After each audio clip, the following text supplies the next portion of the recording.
Now, Jacqui, everyone's sitting around this table. We've got Gareth Knight and Ben Kentish with us as well. We all love election nights, don't we? Why? Well, because everywhere across the country, people will be kicking off their shoes and rubbing their aching feet after spending the day knocking on doors and delivering final leaflets to get people out to vote. The people that sort of are at the heart of our democracy, and then they'll be making their way to counts either tonight or tomorrow to hear their fate. And of course, that's what I used to do, so I feel a little sense of nostalgia about that. But now, what I can also do is to think about, well, what are the implications of these elections? What's it going to mean for Keir Starmer's leadership in terms of the way in which Labour perform? What's it going to mean for Boris Johnson's leadership if the Tories take a real big hit tonight? What are going to be the stories in different parts of the countries of the United Kingdom that we'll be talking about this evening? So, it's lots of individuals, their political hopes and fears, and it says something about the politics of the country and the direction we're going in as well. It's great to have you with us, Andrew, tonight. Welcome. Lovely to be here. Well, I say tonight. You're not going to be here the whole night because you've got a day's work to do tomorrow as well. Why do you think people, particularly in the Westminster bubble, people who belong to political parties all over the country, they just love election nights and they love watching programmes like this? You've been part of many programmes like this over the years. Well, we all love a story, Iain, where we don't know the answer and know how it's going to end. Westminster, by and large, commentators, politicians are in a sense talking to each other. Now they have been talking to the electorate. We don't know what the electorate is going to say.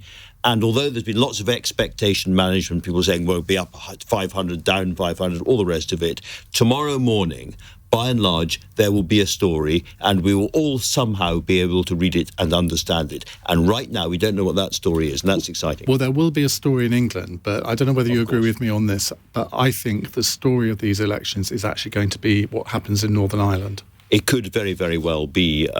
Matt Thompson of LBC, who knows Northern Ireland very well, is slightly downplaying those expectations because we think there'll be a Sinn Féin government for the first time. If Sinn Féin win in the north of Ireland and then later Sinn Féin win the election for the Dáil in the south, then we'll have a so-called border poll and the whole question of Irish reunification could be up for grabs. The interesting thing in Northern Ireland, however, is that it's not so much that Sinn Féin has been rising very fast, it's that the DUP have been falling. And there's this new group, basically the non-aligned Centre Alliance Party people who say, plague on both your houses, we're not Shinners and we're not DUP either. And they, weirdly, it's the only place I can think of anywhere in Europe where, as it were, the so-called sort of soft, soggy centre is disrupting everything. We will come to our two star politicians in just a moment, but first I want to cross to Gareth Knight, our elections analyst. Gareth, just take us through what you think are the main things that are going to be happening over the course of the night, because if you look at the map of England, actually there's a huge landmass where there have been no elections today, mainly in rural Conservative areas. Yeah, that's right. So normally, in this cycle of elections, because there's so much emphasis on the London boroughs and metropolitan boroughs, you often see the Conservatives not performing particularly well compared to Labour. But that's because Labour already have many, many more seats, particularly in some of those metropolitan boroughs. There are vast areas that even when the Conservatives were very popular, just before David Cameron was elected, for example, they were still no Conservative councillors in places like Manchester and Liverpool, for example. Voters have gone to the polls today right the way across Wales and Scotland for all those councils. There's also the Northern Ireland Assembly, which we've just been talking about, but we won't be getting any of those results tonight.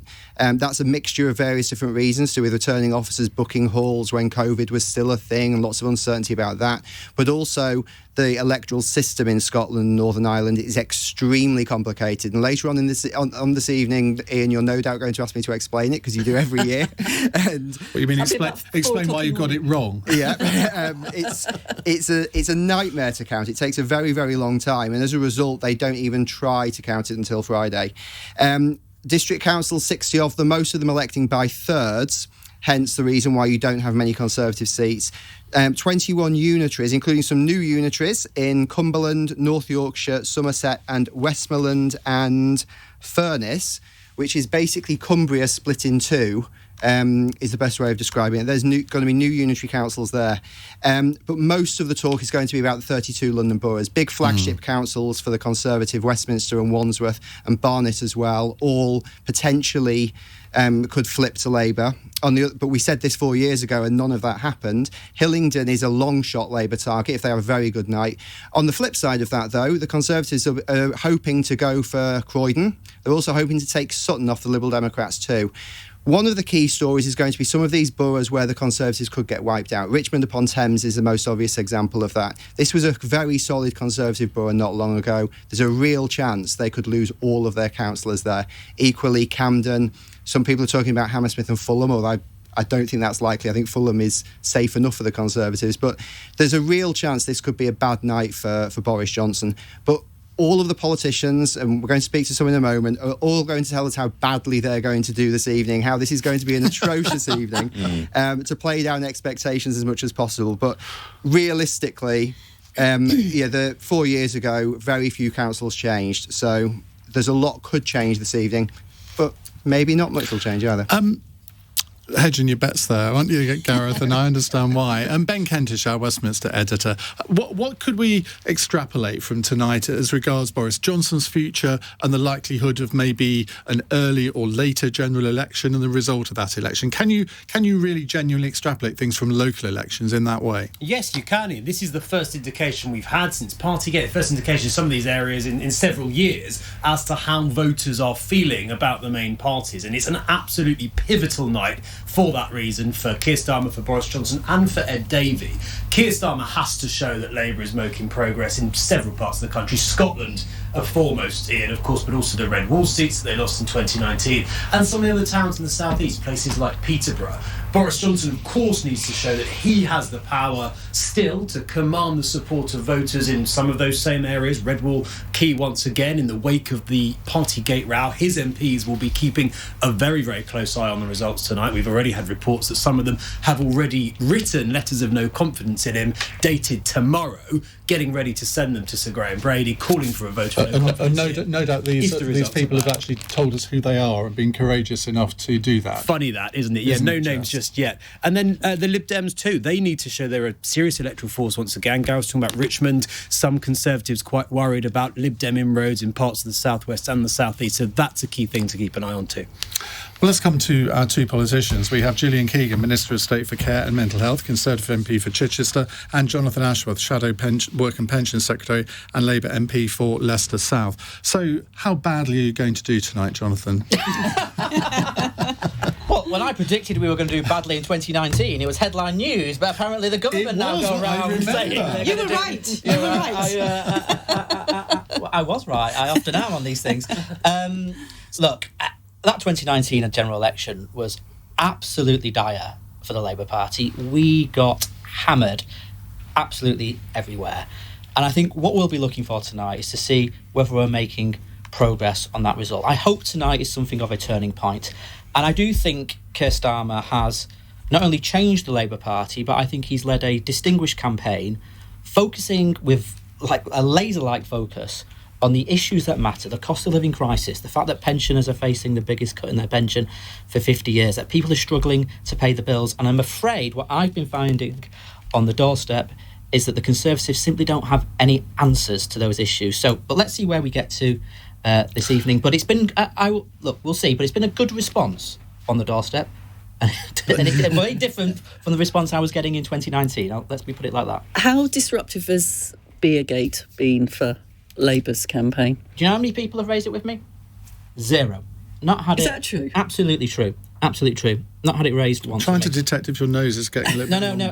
I've not had. Seriously, I've not had Beergate raised. So I was seeing someone on Twitter earlier saying that they went into their polling station and a 95-year-old lady was there saying, "Where can I cast my vote on Beergate?" And she got a round of applause from other people in the polling station. I don't know where that was. What's his face? Or was that a joke? Was it a joke? I know it is. I can't remember his name, but he's a sort of bloke who... He's a comment, sometimes... Okay. So as a wind-up, I think, that tweet, to be fair. I might be wrong. You can tweet me. I thought he was doing a wind-up now you're making me think I'm wrong. Anyway. Have people been talking about... have people not been talking about parties at all? Or have people not equated the Keir Starmer story this week, which the Tories have obviously been pushing really, really hard, with the whole Partygate Boris Johnson number 10? Well, I think when it was more, it was a few weeks ago when the fines were issued, It was genuinely coming up then. But yesterday, was it yesterday? I'm losing track. But the day when Boris Johnson did the interview on Good Morning Britain and he was asked about the 77-year-old woman, I was out in Wakefield that day. Very important set of council election results. It's going to be a very important by-election, obviously. And I was speaking to pensioners, and that was coming up very much. And it was coming up from pensioners who said they voted Conservative in 2019 and they're now switching to the Labour Party. So things like that have really punched through. I think when Rishi Sunak said, helping people with energy bills, that's silly, that has punched through as well, because people are struggling at the moment. People are, people can go in the shops. They can see. One woman said to me that I do a lot of baking. I see the price of flour going up every week. These are the things. These are literally the bread and butter issues that are impacting on people. So, Gillian, how badly are you going to do? Well, obviously, mid-term, most governments anywhere around the world always expect to do worse, right? They normally, it's kind of pretty usual. You're halfway through the difficult decisions, you're halfway through the programme, all the things that you need to do, and that's without the pandemic, which of course has stopped a lot of our programme being implemented. But I think there's also some things that your team, Gareth, was talking about, was geography. This is very much Labour-favoured areas that are out. My own area is not out, for example. I've been campaigning mostly in London. It's also the midst of a global cost of living crisis, and it's on everybody's talking about it, and that will impact people as well. And then there also seems to be some evidence, numbers, not the words that people say, of some kind of pact in certain places between Labour and Lib Dem, which may also have an impact on some seats. So I think it's fair to say that the Conservative councillors definitely are facing headwinds. I think that is fair to say. And I've been a councillor myself, and it's really, really tough when you're going out and you've done everything right in your area. You've filled more potholes, you've recycled more rubbish. Boris Johnson. And then you get all of this stuff. And you get all this stuff you can do nothing about. All the cost of living, the cost of living, which of course is, a global issue all over the place. And of course the flour is going up every country around the world because of course we're dependent upon grain from Ukraine. Which is no longer coming. Your response on the doorstep, though, what was the most negative thing that you got? Was it about cost of living? Was it about Partygate? Cost of living in one place. In another place, which was Tower Hamlets, it was all about bins. And that is specifically... Everybody takes the local things for granted until they don't work. And believe you me, growing up in Liverpool in the 80s, when it doesn't work, it is catastrophic. And suddenly the bins become the most important thing, because you only need a few weeks' worth of rubbish for your whole area to just be unbearable, and a public health issue. And what's happened in Tower Hamlets, which I didn't realise till I was knocking on doors there, is the Labour Council, which has had some problems, I think it's fair to say, has now insourced the bins. And let's just say they're not doing such a good job of them. And you could see it, actually. There was bins and things piling up. So there, it was all about the bins.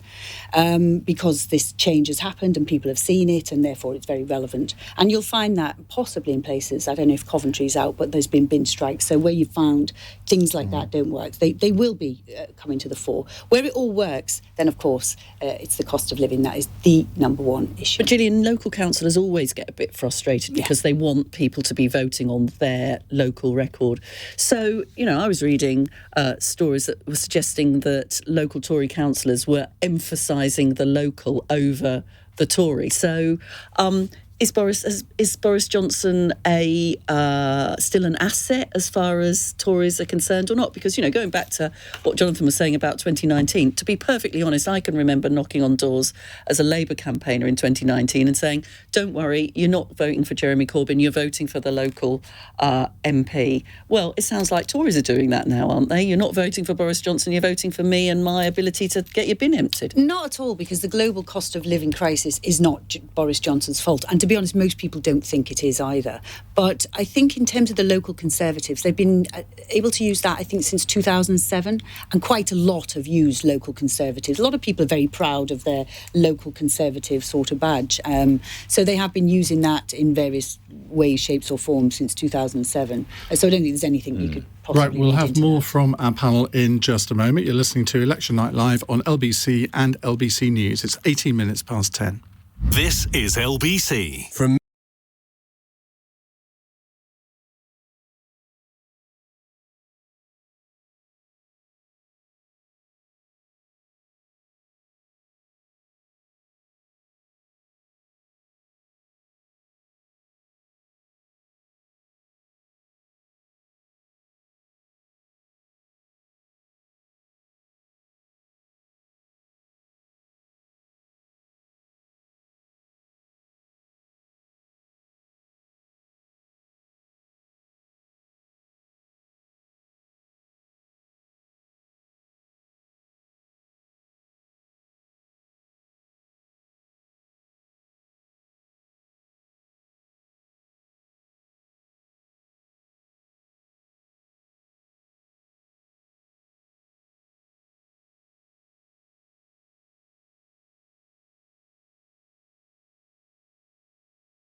LBC's Election Night Live with Iain Dale.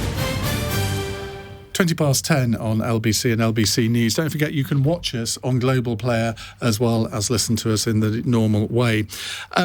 Andrew, you wanted to talk about maybe some local issues. We've got a great panel here of professional politicians and professional politician watchers. I just wanted to raise a small flag for all the independent councillors standing candidates up and down the country, because there are thousands of them, and these are by and large people who don't have a machine behind them, are doing it off their own bat, don't have any funding, and they're doing it because they really care about their local areas. And I have to say, I voted for my independent. I'll give you his name. It's called Phil Cowan. He's a guy who goes out and brings help to homeless people on the streets. He's campaigned to keep pubs open. He's actually worked in the local community. And, you know, aside from all the party stuff so that we hear tonight... You couldn't have said that on the BBC, could you? It's a good job the polls are closed. He's got his voice back. Who knew? Because they can't defend themselves, Andrew, I just have to say...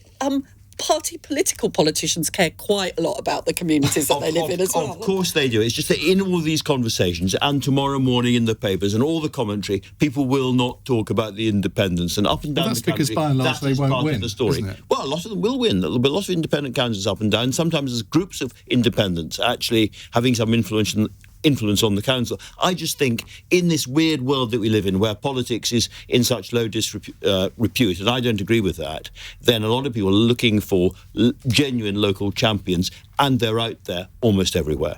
Now, we have reporters across the country. We're going to be going to them regularly throughout the evening. Let's start off in London and just ask why these elections matter in London, because I think a lot of focus will be on London over the next 48 hours or so. James Goodison is LBC's reporter at the Count in Wandsworth. Now, that could be a really interesting cliff-edge I was going to say knife hanger. I got my... knife-edge cliffhanger, James. You've only been at it 20 minutes, Iain. Is he there? Is he actually listening to us?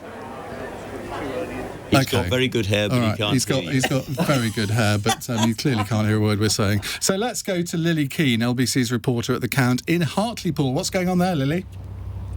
Well, it was around this time last year when the people of Hartlepool put their trust in the Conservatives and voted in the constituency's first ever Tory MP. The town had always been a Labour stronghold, and the party managed to keep a hold of it at the 2019 general election as other bricks in its red wall crumbled right across the northeast. Now, 12 months on from that day, a Partygate, Beergate scandal and cost of living crisis later, and Hartlepool finds itself back in the election spotlight, with Labour wanting to sweep back in and reclaim lost seats. 13 of the council's 36 seats went up for election this time. No party currently has overall control of Hartlepool Council, which is led by a coalition between independent and Conservative councillors. Before then, over the years, it's been led by a combination of Labour and no overall control. Councillor Shane Moores, who has been the council leader here since 2019, is up for re-election. Now, the Prime Minister visited Hartlepool earlier this week on his campaign trail, where he boasted about how much investment's been handed to the North East as a region. All people want to see in this area, though, is a council which performs well on the local issues like road repairs and access to good facilities. It's likely jobs will have been a big factor too, with the North East having the highest unemployment rate in the country. We'll, of course, keep you up to date with the results as they come in through the night. Lily, what we really want to know is, where is Hangus the monkey or his descendants? No, she's not there. She's gone as well. Let's see if we can get better luck with Gina Davison, LBC's Scotland political editor. Gina, obviously Scotland's counting tomorrow. What's been the feedback from the voting today so far? Yes, good evening. Yes, we won't have any results until late tomorrow afternoon. So far, it looks like the turnout's actually been quite high. There's been a lot of postal voting this time around. I think people got used to that last year at the Holyrood elections, so they have again cast their votes. They're thinking maybe around 40% of the turnout at the council elections will be from postal voting, and usually council election turnouts can be quite low, so they're expecting the turnout to be quite high. So that will probably be good news for the SNP. All the polls show that they are likely to sweep the board again. In most cases, they'll have the most councillors after tomorrow. They'll have the highest vote share as well.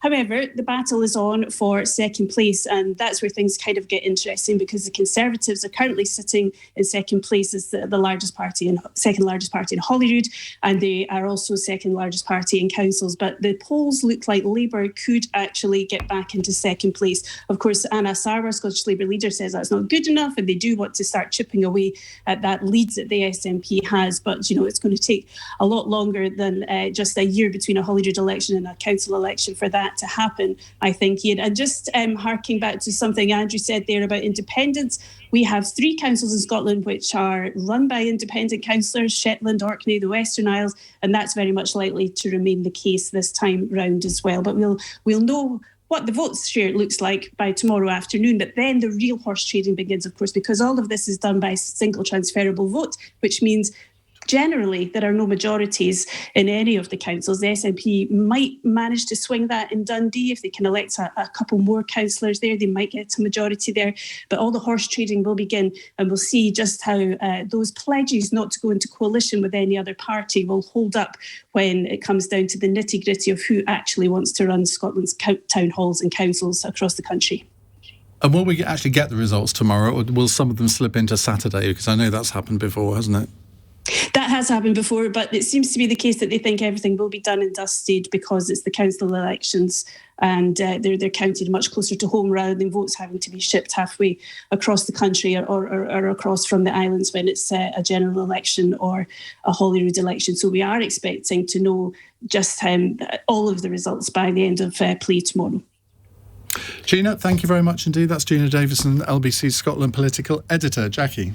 So, Andrew, Gina's been talking to us about Scotland, an interesting challenge for Labour. Absolutely. I mean, a challenge to get into second place, which I suppose, as we hear, in some ways is not going to be enough for Labour. But it's a phenomenal change that's happened in We all know the SNP are going to do very well. We all know the battle for second place is the real story. I think I'm right in saying that because of the single transferable vote proportional system of voting, every single council on mainland Scotland, in other words, everywhere except the islands, is a coalition of different kinds. So lots and lots of coalitions. Glasgow's a Green SNP coalition at the moment. That's going to be the real focus. If Labour can start to take back Glasgow, that's a really big story for them.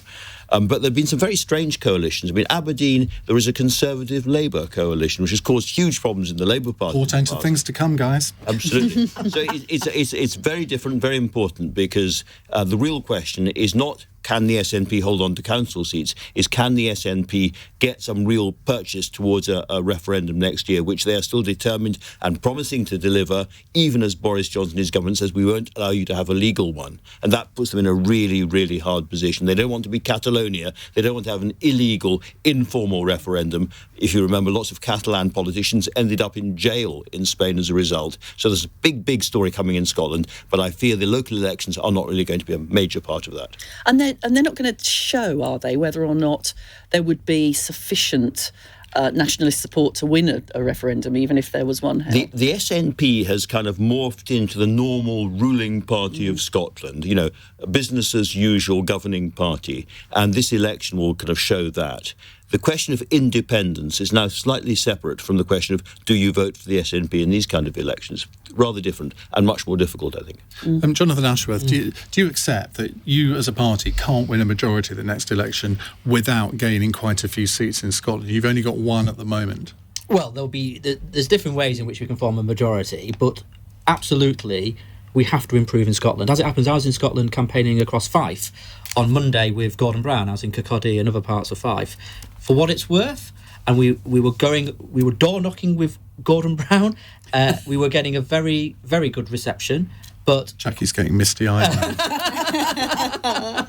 but clearly it is still challenging for us. But I think we will make progress tonight in Scotland. And there are a number of seats in Scotland that we think we can win, and we'll be targeting them. Because given that the SNP have been in power since 2007, I mean, that is a hell of a long time for a party to retain the popularity that they have. You haven't found a way of denting that popularity so far. What new can be done over the next 2 years? Well, I think the problem for the SNP is that they do have certain levers that they can pull at Holyrood now to alleviate the cost of living crisis, and they are not doing that.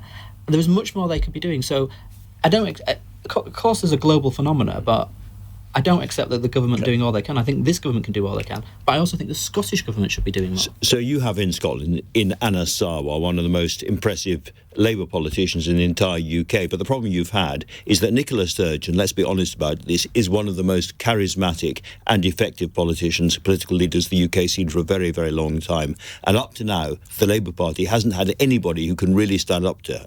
She has a very, very strong grip on the Scottish imagination. They just like her. And it's also the case, isn't it, that people who we're coming out of the pandemic now, but what we saw last year, of course, was where people had led through the pandemic, parties had led through the pandemic, whether that was Labour in Wales or the SNP in Scotland, they actually did quite well. You get used to trusting that person on the telly who tells you what to do and tells you what the numbers are and tells you what hospitalisations are. You listen to them, you get used to them, yeah.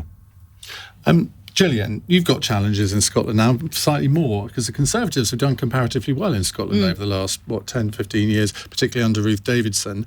And again, they've got a leader now, Douglas Ross, who, should we say, is slightly more charismatically challenged than Ruth Davidson. That's a problem, isn't it? Well, actually, he came in with me in 2017, so obviously I've seen him in very charismatic situations, and he is very charismatic. Oh, yeah. Go on. I thought that'd interest you. We've been to lots of events together. 2017 is a very small group. Parties? We do. We've got one coming up on the 8th of June to celebrate our 5th anniversary, actually. A lot's happened. I think Iain was asking whether you had any in the last couple of years. No, not at all.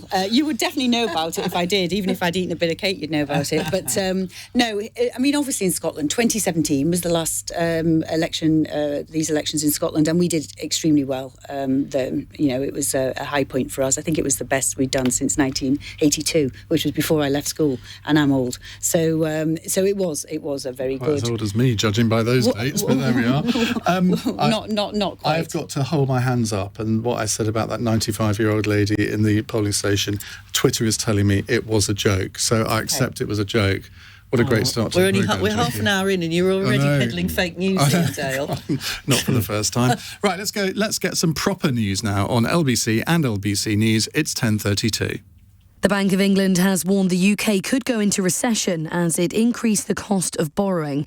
Its base rate of interest is now 1%, its highest level in 13 years, in an attempt to tackle rising living costs. The mother of baby P could be released from prison within weeks after the parole board rejected a government challenge against its ruling. Tracy Connolly was jailed in 2009 after admitting causing or allowing the death of her 1-year-old son Peter. At least 3 people have been killed in a stabbing near Tel Aviv. Israeli officials say the killer fled the scene after what they think was a militant attack. LBC weather, cloudy for Northern Ireland and Scotland this evening, mostly dry for England and Wales, and a low of 8 degrees. This is LBC. Wait.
leading Britain's conversation. LBC's Election Night Live with Iain Dale. It's 10:35 on LBC. Who is the Tory MP with you, Richard wants to know. It's Gillian Keegan. She's a Minister for Care and Mental Health. Have I got that right? Yeah, that's right, yeah. Thank goodness for that. And John Ashworth is here, Shadow Secretary of State for Work and Pensions, Labour MP for Leicester South. You and I are basically in very bad moods this evening, aren't we? Well, Leicester City have just lost in Rome. Yeah, and West Ham have just lost in Frankfurt. Humiliated. Terrible night. Anyway, Liverpool are doing well. Just thought I'd mention. Thank you. The show must go on, and the show will go on with Gareth Knight, our elections analyst, because I want to talk about some of the battleground councils in London, because I think in England, particularly in London, we are going to get some interesting stories. So let's talk about, you mentioned Barnet to begin with. I think, Ben Kentish, you live in Barnet, don't you? So you may have some insights on that one. Westminster, Wandsworth, where do you think major shifts are likely to happen? So we need to have a little caveat on this, because there's been boundary changes in most London boroughs. So we don't actually know for certain what the majorities are likely to be if you translate it to last time's results, if that makes sense. So some of those changes in London can be quite significant as well. Just the very nature of the place tends to mean you often get new build housing that may vote Conservative mixed in with some more traditional housing that may have voted Labour. So there are a lot of unknowns. However, Barnet is a solid Conservative borough. A lot of people expect it to go Labour last time. It didn't. It went more Conservative. But that was in 2018 when Jeremy Corbyn was leader. This was a very hostile election. I remember people calling into the studio saying the response on the doorstep in Barnet was very anti-Jeremy Corbyn. So the Conservatives actually gained control of that council, increased their majority, I should say, by quite a significant margin. Westminster and Wandsworth, flagship Conservative boroughs. These are boroughs that have been Conservative, in Westminster's case, forever. I mean, it was never supposed to be anything other than a solid Conservative borough.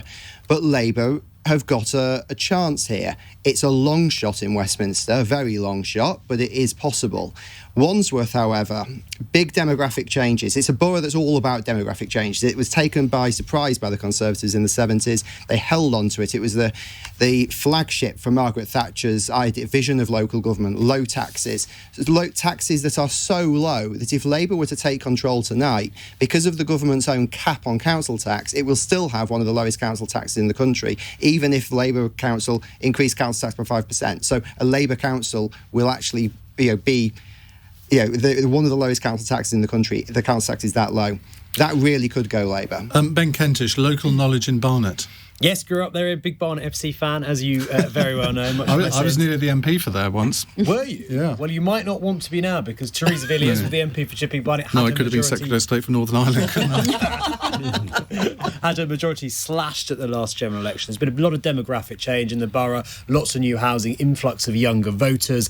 It's been Tory, as Gareth said, for more than 20 years now. Labour were pretty hopeful of winning it last time. I was talking to a senior Tory source yesterday who said that all their resources in London were effectively being chucked at Wandsworth for the reasons that Gareth said. It's seen as a flagship. It pioneered right to buy under Margaret Thatcher, and they saw that as a sign, effectively, that they've given up on Barnet. Now, talking to people today, they do expect it to be close. They think it's still all to play for, but the fact that resources were being diverted away and onto Wandsworth, some seeing as a sign that they think that they are going to lose that borough.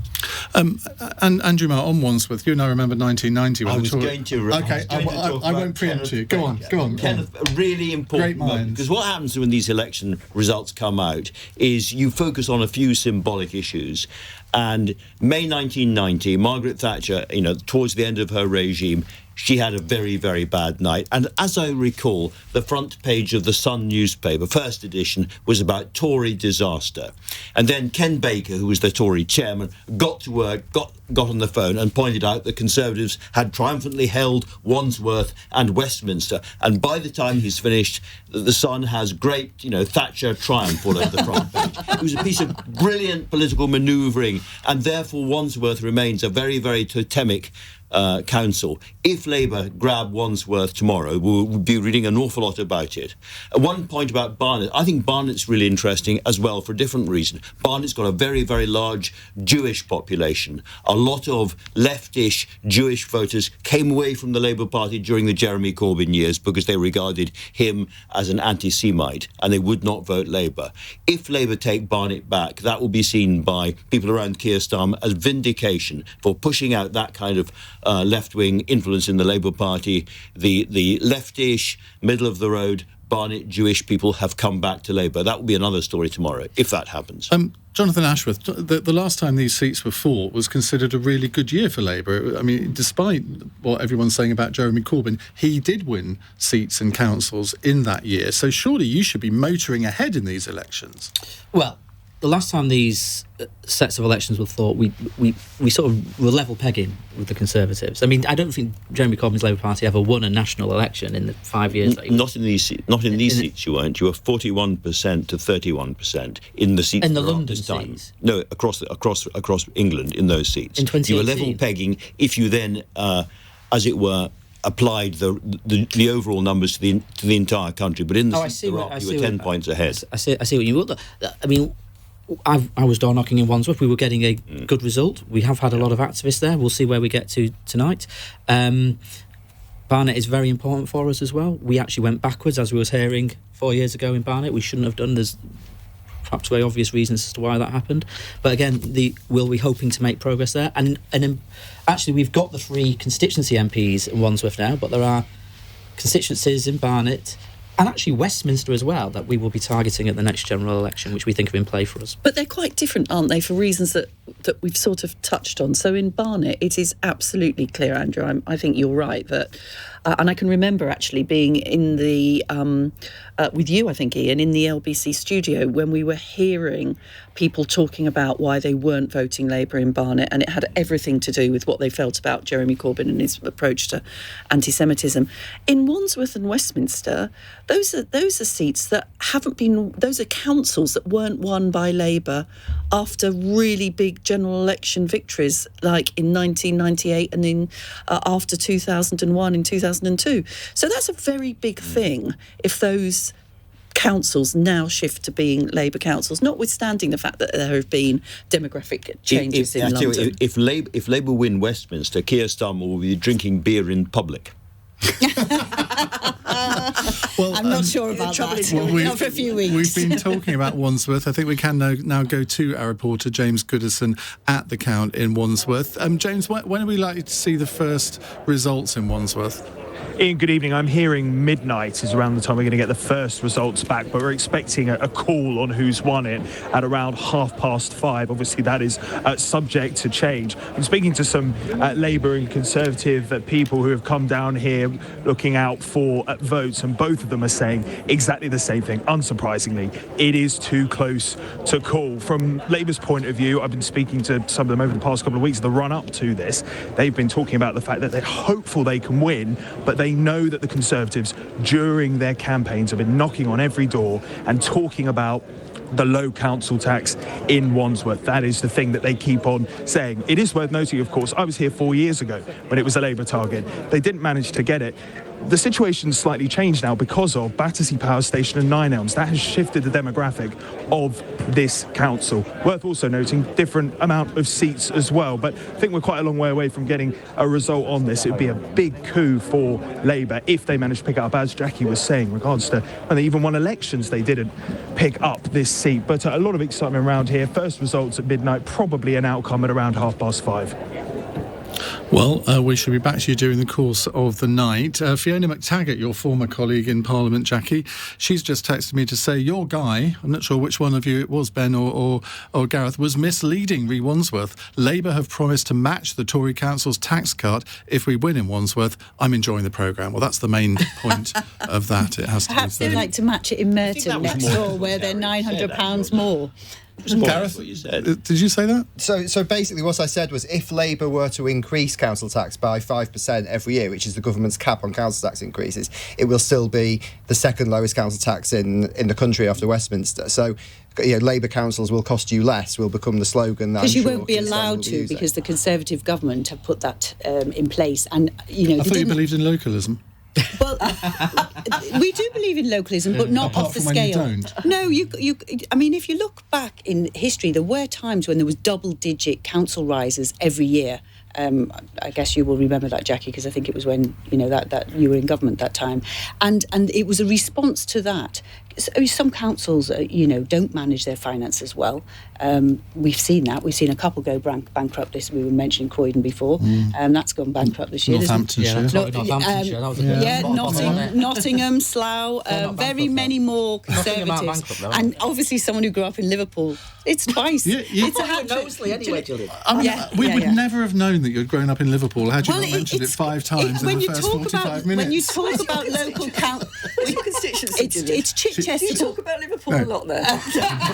Gillian's another one of these Liverpudlians who love it so much that they don't go back. But it's when you talk about council, it's actually the thing that made me interested in politics, and it's the thing that made me Conservative, actually, what happened in Liverpool. It was so impactful at the time, and so that's why it does. It impacted on us in the Labour Party as well. I think it did. You got rid of them in the end, didn't you? Indeed. Which gives me an opportunity to plug my All Talk podcast with Neil Kinnock, who had a lot. It was great. I've already listened. He had a lot to say about that period in Labour politics. Yeah. So you can find that on the Iain Dale All Talk podcast feed. It's a brilliant interview with Andrew Marr on it, and indeed Gillian Keegan. Have we had you on it yet, John? I don't think we'll rectify that very, very soon. Yeah, you're on everything. You're on all of them. Anyway, in a moment, we are going to catch up with the Secretary of State for Northern Ireland. He's going to face a magnificent threesome of interviewers: Andrew Marr, Jacqui Smith, and me. It's 10:46. LBC.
LBC's Election Night Live with Iain Dale. It's 10:49 on LBC. This is Election Night Live on LBC and LBC News. We have with us in the studio Jacqui Smith, Andrew Marr, Gillian Keegan, Jonathan Ashworth, Gareth Knight and Ben Kentish. A rogues gallery, if ever there was one.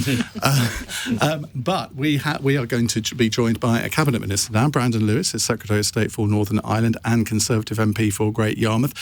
Brandon, you are in Belfast, I believe. Obviously, very important elections going on there. Now, you committed news this week, didn't you, when you threw the DUP under the bus?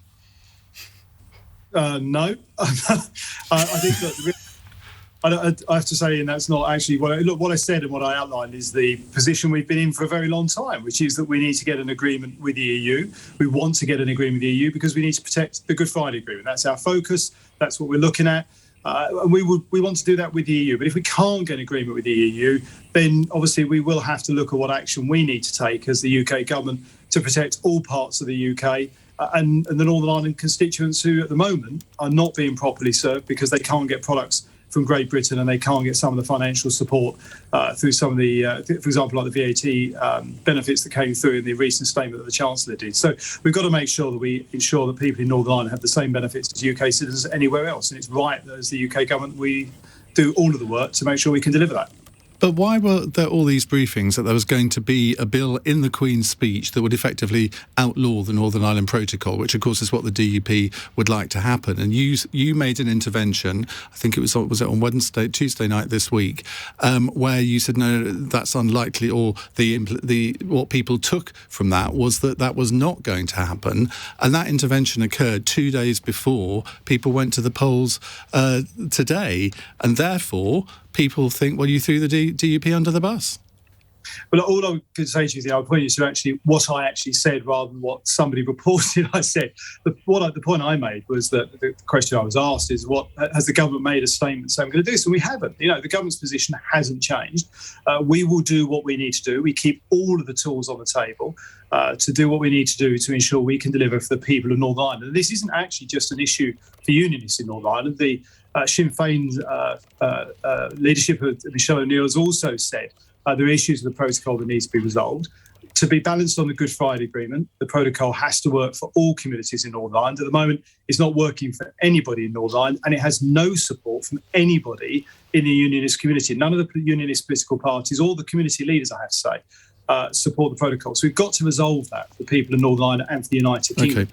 We want to do it with the EU, but we've always said we reserve the right to do what we need to do to protect people in the United Kingdom and protect the United Kingdom's internal market. You've got 3 interviewers interviewing you tonight. Jacqui Smith is alongside me and Andrew Marr, so he's going to have a go now. So, Brandon, very straightforward question. If Sinn Féin become the largest party, as seems quite likely, we don't know, but seems quite likely in Northern Ireland, and then Sinn Féin win in the Republic of Ireland as well, will the British government try to resist a border poll? There's a lot of ifs there, Andrew, but we'll get the results here probably on Saturday. Only 1.5, really. Well, yeah, obviously the elections in Dublin, I can't possibly have a view about what will happen there. It's a couple of years away yet. We'll have the results here on Saturday in terms of what the people of Northern Ireland decided. Look, from my point of view and the UK government's point of view, people take part in elections. We respect the decision that people come to, and whatever the outcome, whoever is in the position to nominate a First and Deputy First Minister should do so. And we will work with whichever parties are on the executive in Northern Ireland. We want to work with the Northern Ireland executive to deliver, and that's where our focus will be. Just looking at the system which you oversee, a lot of people will be asking themselves, is it any longer fair or fit for purpose? Large numbers of people are going to vote for the Alliance Party and not going to vote for either a nationalist or a unionist party as traditionally understood, and yet they are going to be closed out of any involvement in the administration. Is that really fair? Well, first of all, they do actually have involvement in the administration. So at the moment, the Alliance actually hold the Ministry of Justice. Naomi Long is the Justice Minister as well as leader of the Alliance Party. So they're part of the executive, should they take their place under the DHONT system, as it's called, that works out who has ministries. But you're right, under the current rules, they can't be First or Deputy First Minister. As I say, we don't know the outcome of the elections yet and whether the DUP or the Sinn Féin or Alliance or anybody else is going to be in whichever position. And that's not really fair. That's not fair, is it, Brandon Lewis? That's not really fair, is it? Well, look, that's the situation. That's the way the elections are run here, from the Good Friday Agreement, from the St Andrews Agreement. To look at anything beyond that would be something that has always been done. It has to be done, really, by the consensus and agreement of all the parties here in Northern Ireland. So, but if the alliance did come. If the alliance did come second, Brandon, would there not be a case for reopening that? Because to most people, certainly this side of the Irish Sea, it would seem ludicrous that a party that comes second doesn't get the Deputy First Minister role. Yeah, absolutely, people will make that case, and I think obviously if alliance comes second, we're going to have a very, very close look at what the situation is, what the rules are, what they allow. Obviously, we've got to work within the law, but yeah, people will quite rightly raise the question. But we're not there yet. Obviously, the counting will be tomorrow. We're not likely to see results here before Saturday. There's no count tonight. With the transferable vote system, it takes a while. So I'd be very wary of prejudging anything in the system we have here with the single transferable vote system. I think I'd rather wait until we get the results and then we deal with the facts as they are in front of us at the time. But Brandon, to come back to the point about the Northern Ireland Protocol, even if we're in a situation where the DUP have come second and Sinn Féin nominate the First Minister, the DUP have said, haven't they, in terms that they are not even sure, or they wouldn't nominate a Deputy First Minister whilst these issues about the protocol are still in place. And yet you seem to be suggesting that Iain put it quite strongly, but essentially you're not going to be helping them out of that particular mess. So does it look, do you think, as if we're going to continue having a situation where we haven't got the infrastructure of government up and running in Northern Ireland in the way in which it was originally designed, simply because of the issues caused by what you've had to do about the protocol, because of the fudge that you had to do around Brexit? Well, actually, Jacqui, I think there's two really important points in answering that. Firstly, obviously, in delivering on the new Decade New Approach deal, one of the things we did was pass some legislation a few months ago that means that the executive, the ministers, can continue for up to 24 weeks, and that gives that time for the parties to work together to develop a programme of government they can agree. That's something we've changed from the situation where we saw Stormont stagnate and not sit for 3 years to ensure that we don't have that situation again. Obviously, I'm very clear, and we as UK government are very clear, whoever is in the position of the largest and second largest party should nominate, and I'll be talking to the party leaders over the next few days once we've got the result and encouraging them to nominate. But you're quite right. The DUP has said, regardless of whether they're in a position to nominate a First Minister or a Deputy First Minister, they won't do that unless the protocol is resolved. And that actually is an argument that people can quite rightly point to make the point that, of course, the protocol, which was originally designed to protect the Good Friday Agreement, is actually putting it at risk at the moment. Okay. Obviously, North-South isn't working. We don't have North-South ministerial councils. Strand 1 isn't working because the executive isn't sitting, and obviously East-West is having its challenges as well. So this is why we need to resolve these issues with the protocol, absolutely. All right, Brandon, thank you very much. That's Brandon Lewis, the Secretary of State for Northern Ireland, speaking to us live from Belfast. Gillian Keegan, just on Northern Ireland, I mean, do you think that this is fair in terms of, I mean, we don't know what the result is yet, but the Alliance Party seems to be doing rather well. Even if it does get to be in second place, do you think there is a case for reopening the Good Friday Agreement and looking at how the government should be formed?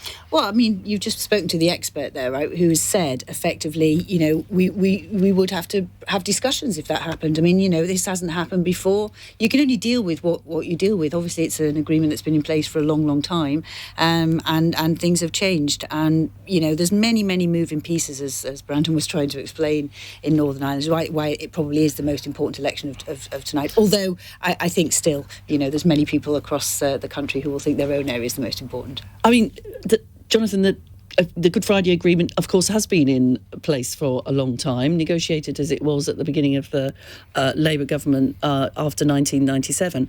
It would be pretty serious, wouldn't it, if we did end up in a situation where, I mean, Gillian seemed to be suggesting that the government were thinking about renegotiating the Good Friday Agreement. That can't be right, can it? Well, that's not what I suggest. I said the expert there has said there would have to be a discussion because that Good Friday Agreement didn't contemplate this situation, which may, and there was a number of ifs, but you may find yourself in a situation which that agreement didn't contemplate. Well, this is, for very obvious historical reasons, a very delicate and sensitive area.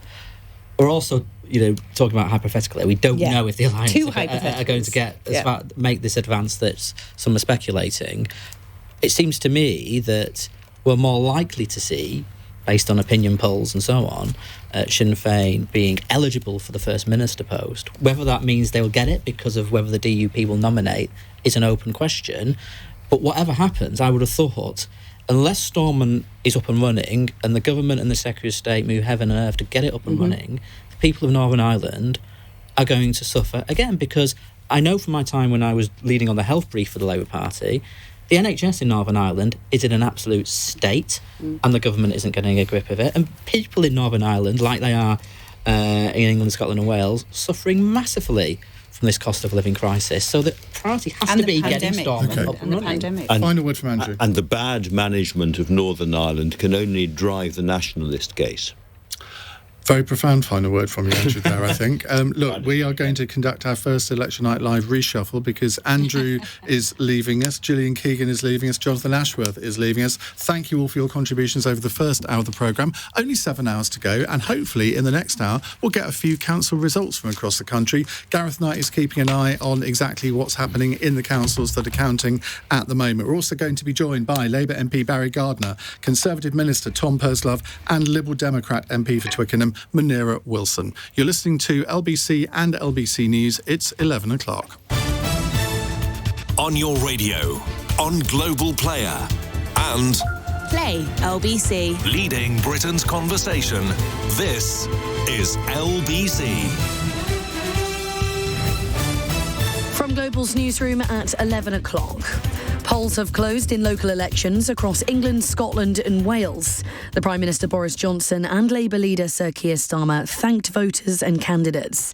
LBC's James Goodison is at the Wandsworth count. I'm hearing midnight is around the time we're going to get the first results back, but we're expecting a call on who's won it at around 5:30. Obviously, that is subject to change. I'm speaking to some Labour and Conservative people who have come down here looking out for votes, and both of them are saying exactly the same thing. Unsurprisingly, it is too close to call.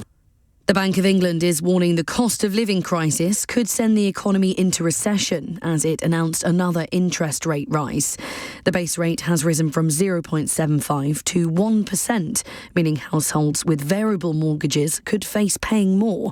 It's an attempt to address surging inflation, but economist Alfie Sterling thinks it could be a mistake. The drivers aren't domestic to the UK economy. They're supply-side disruptions globally from the pandemic, from the war in Ukraine, and they're changing patterns in consumption globally as well. And raising in interest rates will have an effect on inflation, but not at those root causes.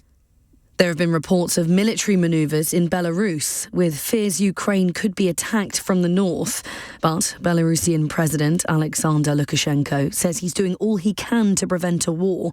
Pavel Latushka is Belarusian opposition politician, currently exiled in Warsaw. He told Tonight with Andrew Marr he doesn't believe the president and says Belarus is a co-aggressor. All military infrastructure, airfields, everything support. Railways, also highways, etc., to support Russian invasion against Ukraine. Essex County Cricket Club have been fined £50,000 after admitting 2 charges of racism. It's in connection with comments made at a board meeting in 2017. And Apple, Google and Microsoft have announced a joint effort to support passwordless sign-ins. The tech giants say they'll back a new common standard to log in with face or fingerprint scans. LBC weather, cloudy for Northern Ireland and Scotland this evening. Mostly dry for England and Wales with a low of 8 degrees. From Global's newsroom for LBC, I'm Lottie Morley. This is LBC from Global, leading Britain's conversation. LBC's Election Night Live with Iain Dale. Hello, a very good evening. It's 4 minutes past 11 on LBC and LBC News. You're listening to or watching Election Night Live on Global Player. I hope you're watching because it's far more entertaining. Barry Gardiner, I've just noticed the shameless rosette that you're wearing here. I did point that out already. It's election night. You've got to enjoy it. My God. Anyway, let me introduce, during this chaos, a new panel for the next hour. I think, Barry, you're staying with us for half an hour, aren't you? Because you're a very busy beaver. However long you want me, Iain, I'm here. Are you going to knock on more doors? Is that why you got the rosette on? So Barry Gardner is with us, Labour MP for Brent North, former Shadow International Trade Secretary, good friend of my programme. Tom Purslove is here, Minister for Justice and Tackling Illegal Migration and Conservative MP for Corby. Welcome to you, Tom. And Munira Wilson is here, late Liberal Democrat MP for Twickenham, who speaks for the Liberal Democrats on education. We were talking about Richmond a little bit earlier, so we might talk about your sort of local area a bit. Sure. But Ben Kentish, our Westminster editor, is here, and he has gossip. Gossip, Iain. We lots do of love caveats. a bit of gossip on election night. Lots of caveats. We do like gossip on LBC. A Labour source in Barnet just texted saying they think they've done it. Lots of caveats. Early days. We've been here before, but they are more confident this time than they were last time round of having seized that council from the Tories for the first time since the start of this millennium. Because I remember in 2018, Theo Usherwood sitting in that seat saying, "I've got a Labour source in Barnet saying they're going to take it." Didn't quite happen, did it, Jackie? It didn't, no, for reasons that we were discussing earlier. And, you know, I'm sure Barry's got all the lines, but on occasions like this... He's not a member of the front bench anymore, so he probably hasn't. No, but he's got all the good stuff. These are the sorts of times when you say, well, of course, it's the votes in the ballot box that matter, not the gossip, etc. Barry? No, I think we'll do Barnet. I think we'll do Barnet. It's certainly in play, right? I think we can all agree that. We've got a good chance of that. Wandsworth. I mean, do you want my hit list? Yeah, go on. No, go on, absolutely. No, I think Wandsworth is clearly coming to us. And that, look, it was only 148 votes last time that the Tories kept it by. Okay, so, we'll make a big thing of it, but we have to realise it was very much a knife edge, but it's symbolic. And that's why I think for Labour supporters, we'll look at that and we'll say, great. You see, I think, Tom Purslove, it's more symbolic for Conservative supporters because it will, if it goes for the Conservatives, it will be the second most bitter blow, I think. If Westminster goes as well, that would probably be even more serious for the party. Yeah. I mean, it's quite difficult to explain away those two. I'd be very upset if that were the outcome in both of those races. I mean, those are two very important councils for us. Obviously, historically, Conservatives have run those councils. I would argue that we've run those councils well, that we've provided good services and value for money, and I hope that... How do you know when you represent Corby? Well, as someone who did 8 years in local government before joining the House of Commons, I always... Where was that? In Wellingborough in Northamptonshire, so just down the road from my own constituency. And so I've always taken an interest in local government matters, and to be fair, those were two councils that, as Conservative councillors, you would look towards as being exemplars of the sorts of services that you yourself would want to provide at your local authority. It's very disappointing for our audience that Barry's got this resplendent red rosette on, and you haven't... I do feel underdressed. You haven't even got one that says local... He's got a black tie on his in. No, it's a blue tie. It's a blue tie. I thought you might have a green rosette with local Conservatives on it, sort of maybe trying to distance yourself from Westminster. I am proud of my blue rosette, which I always wear with pride when I'm out campaigning.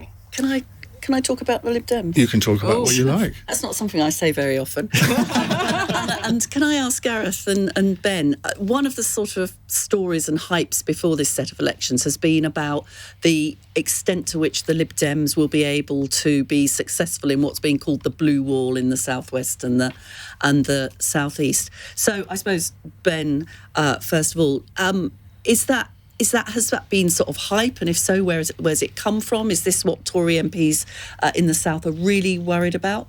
And is this what Ed Davey is looking for to try to sort of reinvigorate the Lib Dems at a time when there hasn't been an awful lot of show from them?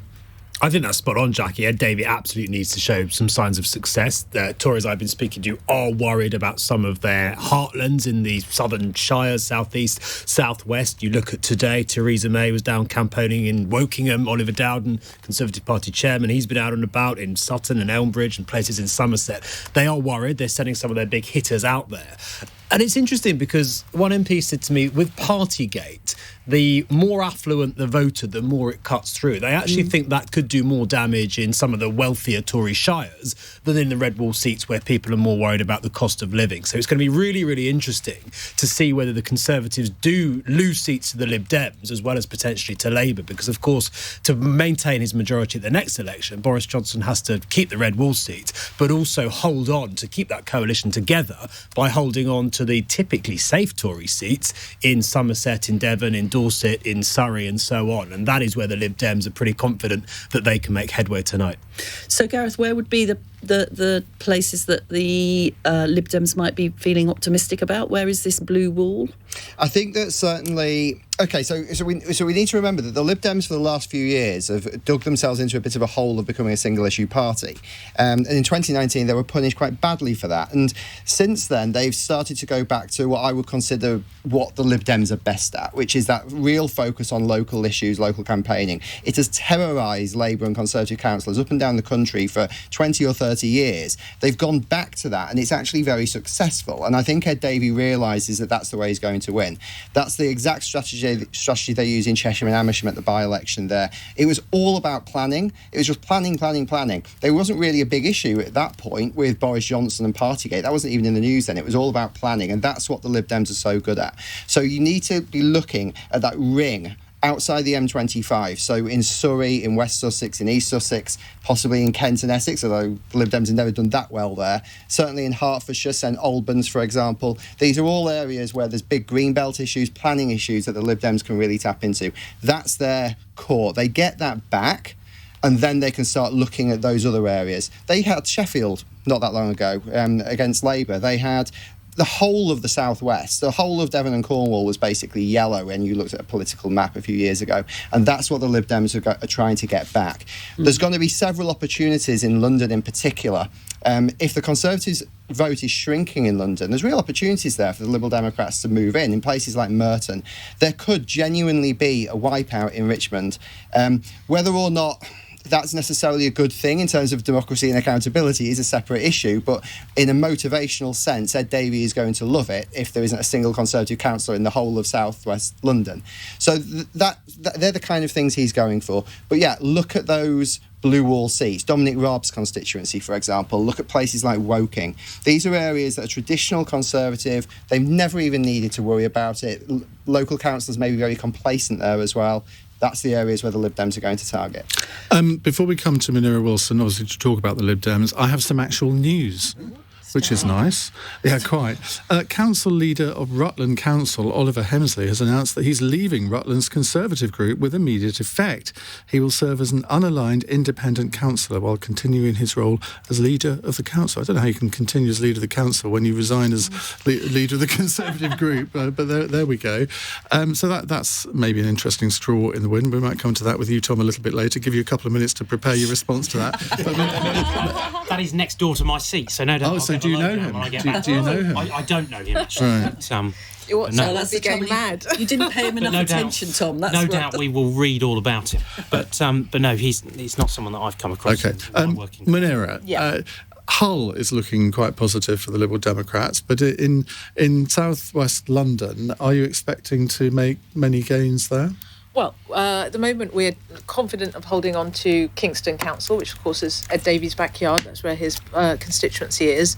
And we're feeling optimistic about my own borough of Richmond and also Sutton, which we already hold and holding control of those. We heard before that we hope to make some progress in Merton because Wimbledon is one of our top target constituencies for Parliament. We were within 700 votes of winning it. And so we're working hard there and hoping to grow our council group there. I have no insights yet from that part of London as yet. So sorry, was it London was the question or just more generally? And I'm interested more widely because, I mean, not least because we can all remember the morning after the Cheshire and Amersham election and that fabulous photo opportunity with the wall. Yes. So where will we be seeing Ed Davey knocking down a blue wall with some little mallet? Well, so we had the wall with Cheshire and Amersham, and then of course we had the fantastic win in North Shropshire where we had Boris's balloon being popped to it. So I don't know what the press team have got lined up for tomorrow, but we are trying to make gains in the Blue Wall. That's quite correct. But we also have to remember only about half of some of those Blue Wall seats that we're targeting have got any seats up for election at all. So what about Gosport? Because all the seats are up in Gosport, and that's one where the Conservatives are a very slim majority, and I thought that was one of your targets as well. I genuinely don't know about Gosport. It's not something you throw a curveball there, Barry. I have to say, but we do. I'm hoping Gareth might be able to educate us on Gosport. He looks at him hopefully. I actually used to live fairly near there, so thank God for that. It is an area with a history. It's one of these areas that has been sort of what you might call traditionally conservative, but it has been an area that I think about 20 years ago was fairly evenly split between all three parties and was considered a bit of a three-way marginal. But it is a little bit obscure for this time of the evening, Barry, I've got to say. Another area, as you'll know, Barry, Brent was an area that the Lib Dems were performing very well in a few years ago, and then they were just wiped out. So there is a long way to go for the Lib Dems to get back to the position they were in before they went into coalition. And, there's many opportunities for them. There always are. The Lib Dems are exceptionally good at going for that we're not really politicians vote, and it's very successful for them. And obviously when they go into coalition it's different. Barry will have experience working with the Lib Dem controlled council. He may have very different experience of them, but they are very good at appealing to that mindset. Here's an obscure factoid for you, or question really, Barry, see how expert you really are on Gosport. What was the name of the Gosport MP who was at the centre of the expenses scandal? Was it the Duck House? It was the Duck House guy, yes. And I can visualise him, but I can't remember his name. Anybody else? Start of Sir Peter Viggers. Tom Burslove wins the award for wow. We'll see if we can come up with a few more as the night goes on. I'm told we're looking to make modest gains there. There we go. Right. We will hear about some more modest gains and modest losses in the next 15 minutes. We're going to go round the country again, particularly to look at some of the key races in the north of England. It's 16 minutes past 11. This is LBC.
LBC's Election Night Live with Iain Dale. It's 18 minutes past 11 on LBC. 0345 6060 973 if you'd like to join in on our discussion. Maybe you're at a count and you want to play LBC reporter. We'd love to have you on. Or you just have a view on why people have voted the way that they have. You might want to tell us maybe if you shifted your vote in this election from one party to another and why. Nick is in Wandsworth. Nick, hi. Wandsworth seems to be the centre of attention on this programme tonight. It would seem to appear so. Thanks for having me on. Two very quick points. I'd like some clarity around the word exemplar, the service exemplar from the Tory councillor for Corby, considering I lived in Northampton for 10 years and it went bankrupt under Tory rule.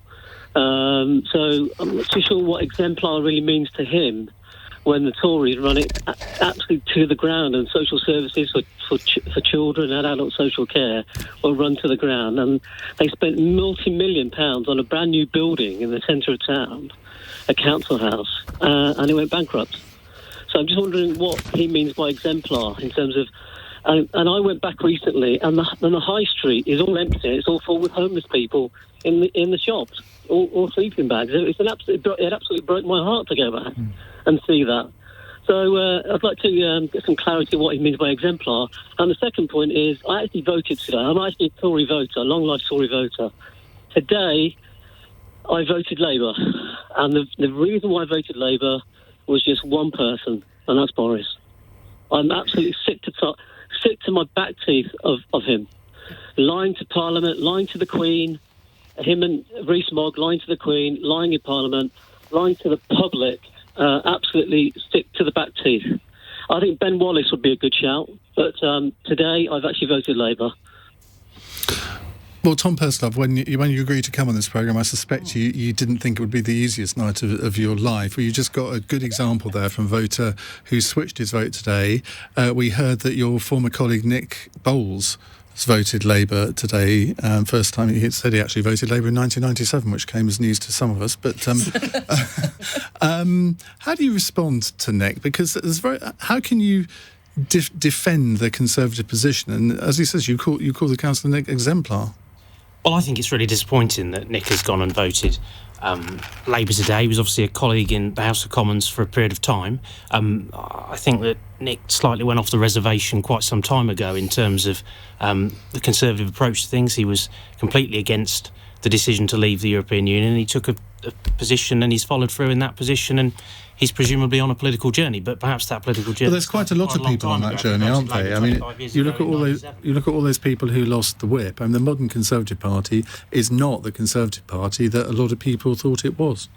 I would argue that the modern Conservative Party is one that has respected the outcomes of the democratic decision to leave the European Union, delivering a proper deal to facilitate our departure, and that on so many areas of public policy, whether it be health spending, whether it be putting more police officers out on the beat, catching criminals and deterring crime, I think we're delivering on the areas that actually voters at home are concerned about. I mean, for example, and Jacqui will understand these problems perhaps better than anybody, as a former Home Secretary, as a Home Office Minister now responsible for tackling illegal migration, one of the biggest issues on the doorstep in my constituency and across the country, and colleagues tell me this consistently, is this issue of small boats.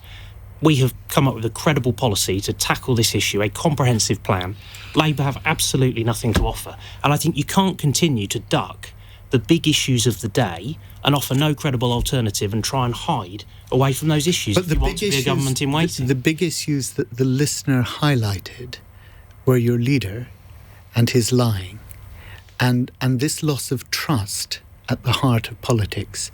And, you know, I of course I was delighted to hear him say he'd voted Labour, but I took on board what he said, Tom, and that was about trust in all of us, right? Trust in Parliament. And that's, I think there's, and you talk about the difference between a modern and an old-fashioned Conservative Party. I heard in his voice an adherence to old-fashioned principles, which people, in my view wrongly, but always attributed to the Conservative Party. And that's what he was saying your party has lost because of its present leader. And I think, you know, you've got to respond to that as not just you, but as a party, you have to respond to that, because we were picking it up on the doorstep today as well. This sense that some people had said that they wouldn't vote. They were traditional Tory voters, but they wouldn't vote. They just couldn't bring themselves to vote. Now, he voted Labour. Great. I'm delighted, but I'm conscious that that's a rebellion against your leader. It's not necessarily a positive vote for us. Now, I want transform it into that. But I do think you've got a problem as a party that you have to address, and that is Boris Johnson. I think it's fair to say, Barry, isn't it, that you are studiously loyal to whoever the leader of the Labour Party is at any given point in time, and I have huge respect. Are you not? And I think to your own party leader? In the end, where there were failings under previous administrations, I was quite willing to call that out, and I did so. And I think, this is a government, this is a Prime Minister that has listened to the issues and concerns that the British people have got, and time again we've been delivering on those issues. And I genuinely think that the way that we will rebuild trust over the course of the next 2 years is to continue to deliver on those priority issues. Now, the economy is in free fall. The economy is in free fall. Telling me that they're not voting Conservative. I hate that. Of course I do, because one of the reasons that I go out knocking on doors week in, week out is to encourage people to vote Conservative, and I'm proud of the work that Conservative activists have done throughout these elections around the country and the work that they do all year round. What do you think your government... rebuild the trust by being out there face to face, listening to the concerns. But what do you think your government has actually got wrong over the past year? I think, it's been a very challenging period, hasn't it? And clearly, COVID was always going to have a distortive effect on the whole of politics, and undoubtedly we saw that. We had to make decisions that were often finely balanced, that often had to be made with the best intentions, and I would argue that's what happened. Fine, but you've said a lot of the things that you think the government's got right, but we all know that they have got things wrong. Inevitably things go wrong. But what are they? Well, I would argue that actually we have delivered a lot of our programme.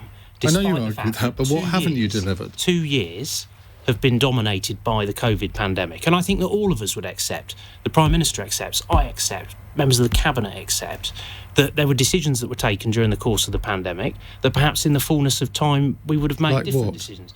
Well, obviously we've had these issues around care homes that have been raised. There's a whole range of issues, hasn't there? But I think we can be proud of the vaccine rollout, the way that the country came together to support that, the spirit of community that we saw. Look, every government has always got room to improve, and I think it's what you do to listen to where the failings are and then to work to put those right that you'll be judged by. But isn't this more fundamental? Isn't there the reason why Nick Bowles and actually lots of Tory voters in my constituency and across the blue wall... Nick has been anti for a very long time. Look, we heard about the North Shropshire by-election, massive swing, Chesham and Amersham last year, which was even before Partygate. But Tory voters in my own constituency and across the blue wall, and I've heard this on the doorstep personally. I was in Esher and Walton at the weekend, and I've heard it from lifelong Tories in my own patch. They feel that there is just a lack of decency, that they feel taken for granted by Johnson and this government, because you have breached that trust, whether it's over Partygate, whether it was over the way you dealt with Owen Paterson and the rest of it. There's a fundamental principle there. It's not so much I think it is also to do with policy, because I don't feel that you're addressing the cost of living crisis by any stretch of the imagination. But for many of these other voters, it is about decency and integrity, and that's been broken. How can you restore that without change in leader? There are undoubtedly people who are very upset about what happened, and I think the Prime Minister was right to apologise. But of course, what we have seen in the last few days is that is not an issue that has just affected the Conservative Party. There have, of course, been allegations swirling around about the Labour leader and, of course, the deputy Labour leader, and I think that they have questions that they need to answer. Of course, the Prime Minister was right to pay the fixed penalty notice when that came. He's been right to fully cooperate with the police investigation around this, which, of course, is still ongoing. I would argue, though, that actually the Labour Party have quite serious questions. OK, well, we might come on to those a bit later. Let's just go around the country a little bit again, because we've got Liam Gotting, he's LBC's reporter on the Wirral. Liam, very good evening. What's happening? What are the main battlegrounds in the northwest? Yeah, good evening, Ian. Well, Wirral's elections will be the most tightly contested in the Merseyside region. Labour is the largest party, but is well short of a majority here, and if it's a particularly bad night for the party, it could lose its position as the largest party. There's 22 seats up for grabs tonight. Labour currently hold 28, the Tories have 23, the Greens and Lib Dems have 6 each, and 3 independents as well. The Conservatives haven't had control of the council here on the Wirral since 2012. It was a Labour held council for 7 years until 2019, when Wirral Council then fell under no overall control as Labour lost their majority. But it is one that the Tories are quietly confident they could sneak if they have a good night. But on the other hand, if the Partygate scandal, which of course has caused a lot of outrage, particularly in Labour-held constituencies like this one, if that hits the Tories in the vote, Labour could hope to make big strides towards regaining their majority. Now, in last year's elections, both Labour and the Conservatives lost a couple of seats. Each of their votes were stolen away by the Greens, and that's a trend that both parties will hope won't continue tonight, but really could swing any way here tonight, Ian. There are big battles to look out for in Birkenhead and in Seacombe, where the Greens are looking to move through some of the Labour heartlands here on the Wirral. You've got Pensby and Thingwall, which is a classic swing seat here in the borough, with Labour and the Tories battling out for a ward which could be key in deciding who, if anyone, takes overall control of the council. And of course, voting has now finished, and with the counting is now taking place here through the night at the Wirral Tennis Centre. We're expecting results around about 2 o'clock in the morning, Ian. Liam, thank you. Let's go down to the southwest. There aren't actually many elections in the southwest, but Andy Ballantyne is LBC's reporter in Plymouth, where there are actual elections. What's going on, Andy? Well, thanks, Ian. Yeah, the city must decide who they want to represent them in a total of 19 wards out of the 57. Currently, the makeup of Plymouth City Council is Conservatives 22, Labour 23 and Independents 12. But the council is run under a minority leadership by the Tories due to a high number of councillors resigning from the party and becoming independents. Recent months have seen bitter fighting within Plymouth City Council, as well as the ousting of former leader Nick Kelly and voting in of new leader Richard Bingley. 29 is the magic number for an overall majority. To achieve this, Conservatives would need to win 12 of the 19 seats available tonight, while Labour needs 16.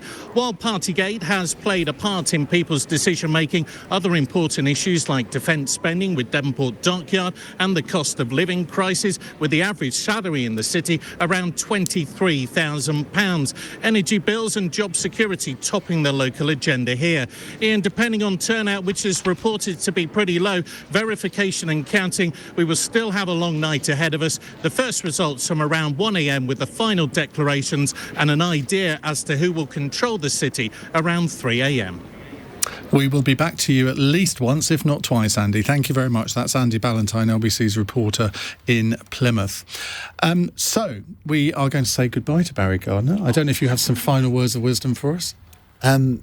Many words of wisdom. I would say this. We may well, in the Labour Party, win more seats in London. I think that's predicted. We look to win a number of seats across the country.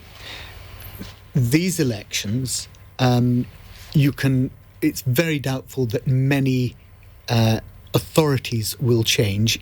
And I think what we need to look at is to remember that the geography here is very different. Rural areas are not being fought. These are predominantly city areas. And we should be looking in the Labour Party to make up the sort of ground that we lost.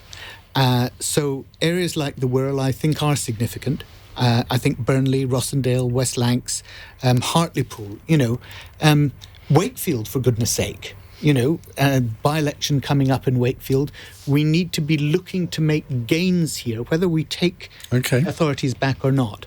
We need to do that. And I think ultimately what we should be looking at the end of all of this on Saturday morning is what was the share of the vote? In 2018, it was 35 for the Tories, 35% Tory, 35% Labour. And we need, I think, in the Labour Party to see that we really are making that progress, and that will be dependent on the share of the Well, we will keep an eye on that. Barry Gardiner, thank you very much indeed for joining us. Barry is going to be replaced by the first of the Blair Babes that I met in 1997. It's not you, Jacqui Smith. Do you know who it was? I'm sure it was my very good friend Angela. That's only because you can see it on the piece of paper in front of you, can't you? Baroness. It was. Baroness Angela Smith is going to be joining us in just a moment. And Tom Purslove and Munira Wilson staying with us too. It's 11:33. News headlines on LBC and LBC News from Lottie Morley. The Prime Minister Boris Johnson has thanked voters and candidates after polls closed in local elections across England, Scotland and Wales. The first results are expected in around half an hour. The Bank of England has warned of a potential recession as it increased the cost of borrowing. Its base rate of interest is now at 1%, its highest level in 13 years.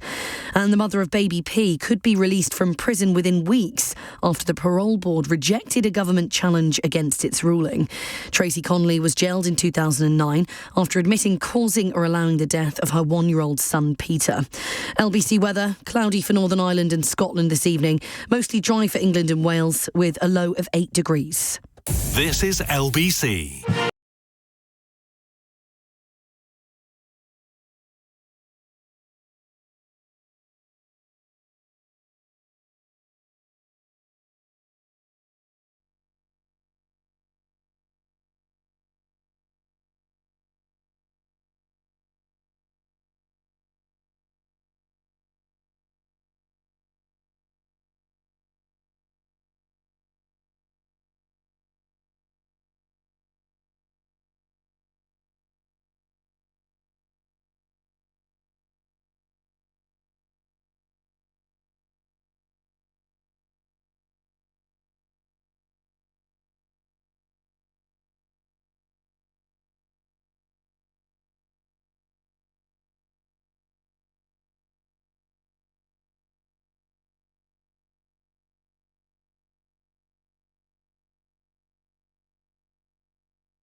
LBC's Election Night Live with Iain Dale. Text 84850. 11:36. Baroness Angela Smith joins us, Labour's leader in the House of Lords, former MP for Basildon. That was what you were when I first met you, wasn't it? It was indeed. Was it the day after the election, or was it a couple of days after? It was soon after I came into the shop. Yeah, I know. Yes. Yes, I was skinny, and I was going to say you had hair. So he had hair even at that time. How to win friends and influence people. How to get the host of the show on side right from the start. But I was skinny in those days, long time ago now. Angela and I were just talking about the fact that very soon after the 1997 election, we went on the telly and had a makeover. On Richard and Judy. Didn't work, I had my hair cut by the... You throw it at me, I'll throw it right back. I think I'm the only person to have declared a haircut in the Register of Interest, because Nicky Clark cut my hair on telly. Yes, he did. That would have cost a good few £100, wouldn't it? Yeah. I mean, I wouldn't know, obviously. Lovely as you are, before we talk more to Angela, and we have Tom Purslove and Munira Wilson with us as well, I just want to go over to Ben Kentish and Gareth Knight, because they both have either news or gossip. I'm not sure quite which it is. Gareth, let's start with you. So, I mean, this is gossip. So I reserve the right to retract all of this over the course of the next few hours. I'm hearing the Conservatives are not particularly happy with results, early signs of results in Hillingdon. Obviously, there's no results yet, but they are opening ballot boxes and they can get a good sample. Hillingdon has not really been on the radar this year. There were a few rumours 4 years ago that it might switch to Labour. No one's suggesting it will switch to Labour, but that is Boris Johnson's home borough. Uxbridge is his constituency, so there are big question marks there if he does particularly badly in that area. I'm hearing that a lot of places are not looking particularly great. Derby, for example, for the Conservatives. But I can't help but think a lot of this is people that have been out all day knocking on doorsteps, turning up to an election count, being a bit grumpy. Barnet, which I know Ben's going to tell you the exact opposite to what I'm going to say. The reports I'm getting there from the count are that it's way too early, and I've been told to behave and go away for a few hours because there's absolutely nothing to report. Please don't. Ben? Ian, there's a degree of expectation management in all this, but the Conservatives are being incredibly downbeat about London, already calling Barnet 100% we will lose, says one senior source in the National Conservative Party. What about Wandsworth, that flagship council that we've been talking about, right to buy, Margaret Thatcher's favourite council? Extremely likely we will lose. And even Westminster, I said, surely you're more confident about that? No, not at all confident. Probable loss in Westminster. That's according to that Conservative Party source. Westminster's never been Labour. Wandsworth's been Conservative for 44 years. If that's borne out, and as Gareth said, it's very early days, but this is more than expectation management. This is incredibly pessimistic predictions from Conservative sources. Then that would be a very, very bad night for the Tories in London. But of course, Ian, they will also be looking very closely beyond the M25, those red wall seats, and hoping their vote holds up a bit better there, if indeed this is what's going on. Angela Smith, where do you see things at the moment? And from what we're hearing from all over the country and from our experts, it looks like being a reasonably good night for Labour. I just say wait and see. At the moment, we're all sort of speculating of what we want to happen, a little bit of gossip. It's great fun, isn't it? But I'd wait and see. I think what we need to look at, and it probably won't become clear till probably tomorrow afternoon when we've got all the local election results in, is what our share of the vote overall is up on 2019. I think that would be the thing we really need to look at and examine what that means for us. So that would be the key thing. I have to say, just think we could win Hillingdon, where the Tories have twice as many councillors as Labour at the moment. The same in Westminster, more than twice as many councillors. That would be quite extraordinary. So I find that quite hard to believe. But let's wait and see. What we've been picking up is this disillusionment. And I think Barry hit the nail on the head when he was saying to you earlier, Tom, about Boris Johnson. Real sort of a plague on all your houses a little bit because he denigrates politics as a whole and undermines politicians who are trying to do their best. But that has been a factor. But it's not just been about one person, it's been about the government generally. So I'd say wait and see. I love that such speculation like this. It makes me happy at this stage of the game when I've sat here in studio many times and been told this is a terrible result. I was doing the election results nationally in 2019, which was a pretty horrible time to do it. So I have a natural caution, wait and see. But those councils that are named, that would be quite extraordinary if Labour was to take those. I think we'll do well, but whether it's well enough, I don't know yet. It's interesting, isn't it? Because that's the second time that we've heard from Labour representatives that the test tonight for Labour is less about councils switching and it's more about that, is there going to be an increase in the share of the vote? You can understand why. If you think back, Jackie, when you and I stood in 1997, you couldn't quite believe how much things were changing for us. We saw it move, but in the last few days of that campaign, we really saw a tremendous surge towards Labour. And we need to be in that point where people are being very positive about the Labour Party and not just anti-Tory. So I think we're looking to say, what does this tell us for the future? And to be fair, I have to ask you, Angela, because I would have asked Barry before, who made a big thing of trust being very important and people voting on the basis of it. Has it become more difficult over the last week for Labour to make the case about a lack of trust in a Tory Prime Minister when we've had the whole Keir Starmer Beergate controversy rolling on during the course of the last week? I've not found that so at all. I think there's a world of difference between these ongoing parties, including the night before Prince Philip's funeral, which is one I think that really got people as well. Which the Prime Minister wasn't at. No, but it's the whole that Downing Street operation. I said it goes further than the Prime Minister. This just isn't about one person. It goes deeper into government. But no, it hasn't been the case. And I think Keir's been very clear about that particular meeting he was at. So it hasn't made it more difficult. I think what has made trust in politics more difficult is the drip that's been over the last several months about so-called Partygate. I think if the Prime Minister had said very early on, I was at this, but I wasn't at this one. Why there needed to be an but surely investigation. it's similar with Keir Starmer, isn't it? Because that's been a drip over the past few days, hasn't it? It's very different. I think we're talking about one event that was investigated.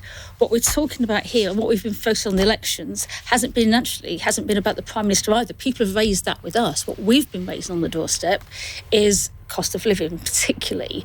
People just got their salaries with their huge increase in national insurance payments, so prices go up and they get less money. Those are the kind of issues we've been talking about.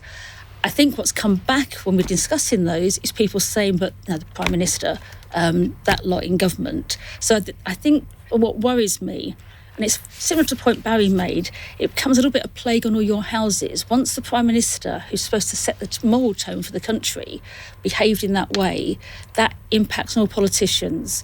But the focus on the issues that people are really talking about, I think, is what is happening to their lifestyle. Howard Wilson called it the pound in your pocket, and people are feeling it at the moment. Yeah, that didn't work out well for him, though, did it? Well, he won 3 elections. No, he did, but anyway. One of the other things that happens, of course, when people begin to raise the issue of trust in all politicians is, as we were talking about earlier with Andrew Marr, people shift to independents and to other political groups. And we've got a text, Iain, which of course is close to home for you, from somebody who says, I voted for the Tunbridge Wells Alliance because our lives have been put through hell for 3 years with the house building near us. And that's from Rob. You voted in Tunbridge Wells, I think. I did. You? What did you vote, Iain Dale? It's a secret ballot. Oh. Because if people have listened to our For the Many podcast, they'll know that you are not always impressed with the performance of the council in Tunbridge Wells, it would be fair to say, wouldn't it? That would be a gross understatement, yes. Well, it's one of these, I won't say rotten boroughs, but when you have a council in control, and I think this applies to any party, when a council is in control for 40, 50 years, they get complacent, they get lazy, they get arrogant, and in some cases they get corrupt.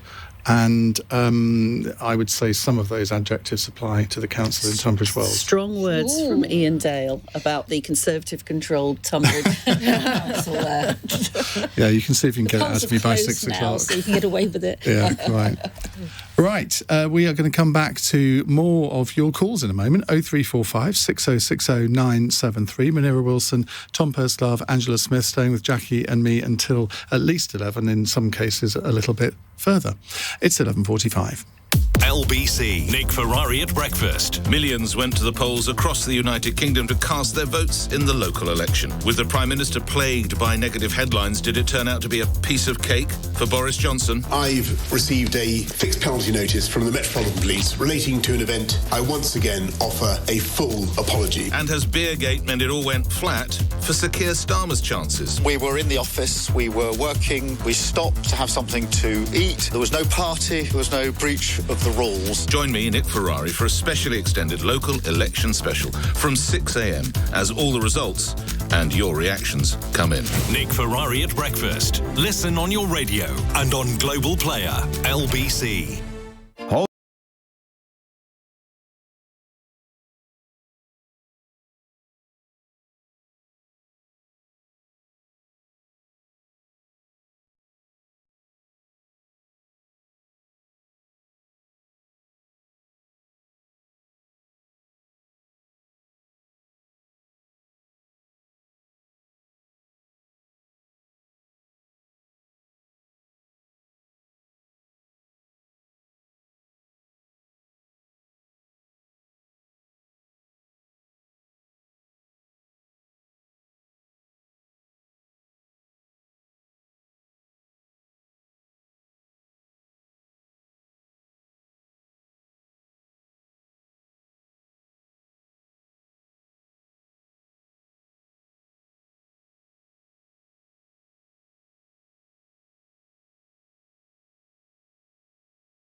leading Britain's conversation. LBC's Election Night Live with Iain Dale. It's 11:48 on LBC. We have with us in the studio Baroness Angela Smith, Labour leader in the House of Lords. That's a very grand position, isn't it? Are you impressed? I am impressed. You've been doing it for quite a long time as well, haven't you? I have. Through various leaders. Various leaders. Yeah, I'm now, I think, the longest-serving party leader in either house. Makes me feel very Brilliant. old. Jacqui Smith, of course, is alongside me co-hosting this Election Night Live special. You can watch us on Global Player. You can see the magnificent features of Tom Pursglove and Munira Wilson, and also Ben Kentish and Gareth Knight, if you really want to. Let's go to find out what's happening in Northern Ireland. Well, in fact, nothing's happening in Northern Ireland, really, because they're not counting until tomorrow. Amanda Ferguson is our correspondent in Belfast. Now, we were talking to the Secretary of State, Brandon Lewis, earlier on in the show, Amanda. He denied my accusation that he'd thrown the DUP under the bus. But that is how a lot of unionists are feeling, isn't it? Well, unionists are certainly unhappy with the UK government at the moment. They feel betrayed over the Brexit protocol, and I think that the interviews that Brandon Lewis has given over the last day or so indicating that perhaps the UK government isn't going to take unilateral action has concerned some unionists. But you are right in what you're saying about not much happening in Northern Ireland. We don't start counting the votes until 8 in the morning. The polls close at 10 o'clock, and by 9 o'clock the Electoral Office has some incomplete turnout percentages. They have put the average turnout at about 54%, which would be about 10% lower than in 2017. But obviously we haven't got all of the sort of last hour people who rushed out to get their vote in before 10 o'clock. So really we're in a position of are the pollsters right this time? Is Sinn Féin going to emerge as the largest party? I think one of the interesting things is that in 2017, the DUP took quite a big hit. So it probably doesn't have as much ground to lose this time as Sinn Féin might do. And then, of course, we need to see what's going to happen with the Cross Community Alliance Party, who the pollsters are saying are going to do quite well. But as ever with a PR-STB election, it's going to be the all-important transfers that count, and the vast majorities of the MLAs won't be elected on the first count. They'll be elected by the transfers between parties. Well, I imagine the results will come through in Sheila Fogarty's programme tomorrow. So, Amanda, thank you very much indeed for giving us a picture in Northern Ireland. Let's move across to Wales and talk to Kieran Jones, Deputy Head of News for Wales Online. Kieran, very good evening to you. Now, again, I think the votes are being sort of counted tonight, but the real count starts tomorrow, doesn't it? Yes, predominantly it's tomorrow. I mean, in some places we're not expecting results even until the evening. Most councils saying 2, 3, 4, 5 o'clock, but some going as late as 7 or 8 o'clock, and some warning. I think the Vale of Glamorgan have got the latest estimate saying they might even go into Saturday. And in terms of the different result this time to the last time these seats were fought, what are the polls telling you? Well, it's interesting.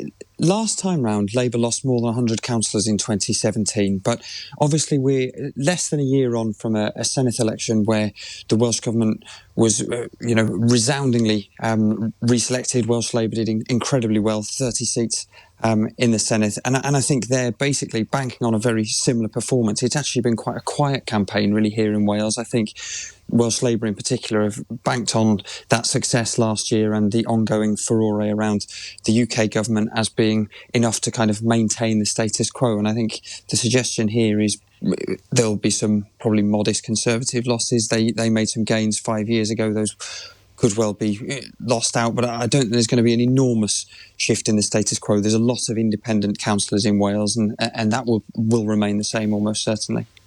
What about Plaid Cymru? Because they always talk a good game, but they usually flatter to deceive, don't they? Plaid is an interesting case in point, and Plaid has certainly kind of picked up from a fairly poor showing at last year's Welsh Assembly elections, with obviously entering into this, non-coalition coalition, if you like, this partnership agreement with Welsh Labour to support them in the Senate. And I think that has kind of given Adam Price a little bit more political capital, and again, they, like Welsh Labour, have been very keen to put the boot in around the Prime Minister and Partygate. Kieran, thank you. That's Kieran Jones from Wales Online. 6 wards declared in Sunderland, almost exactly the same results as in 2018, according to Lewis Goodall from Newsnight, and roughly the same as 2021. Now, here's a quick quiz question for you all. 3 seats in England have been elected unopposed. Holywell cum Needingworth. Anybody, any idea where Holywell cum Needingworth is? There is a joke there if you look hard enough, I'm sure.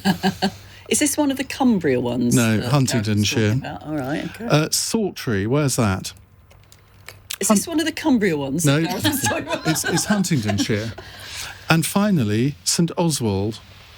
No? Is this one of the Cumbria ones? No, Sefton.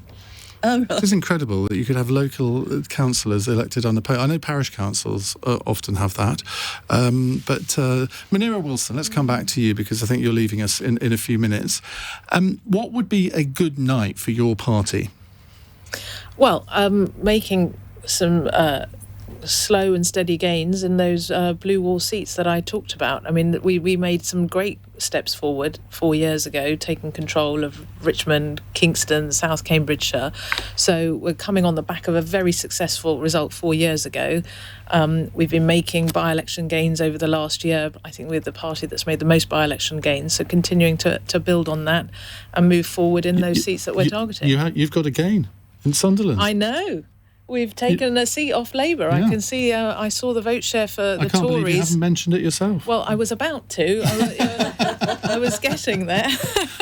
When you talked about Lewis Goodall's tweet about Sunderland, I was hoping you were going to say, and one of those is from Labour to Lib Dem. Quite an incredible result. It is. Because you've gone up by 43.7% of the and vote. both Labour and Tory have fallen through the floor. We have an amazing team in Sunderland. I know them because I've got family in the North East, so when I go up there, occasionally I go and campaign with them and support them, and they've been making gains from the Labour Party over the last few years, and there are 1 or 2 wards there I know that where they're trying to make gains from the Tories as well. Gareth, you have a word on this, because I mean Sunderland has always been, how shall I put this, a slightly flaky place politically.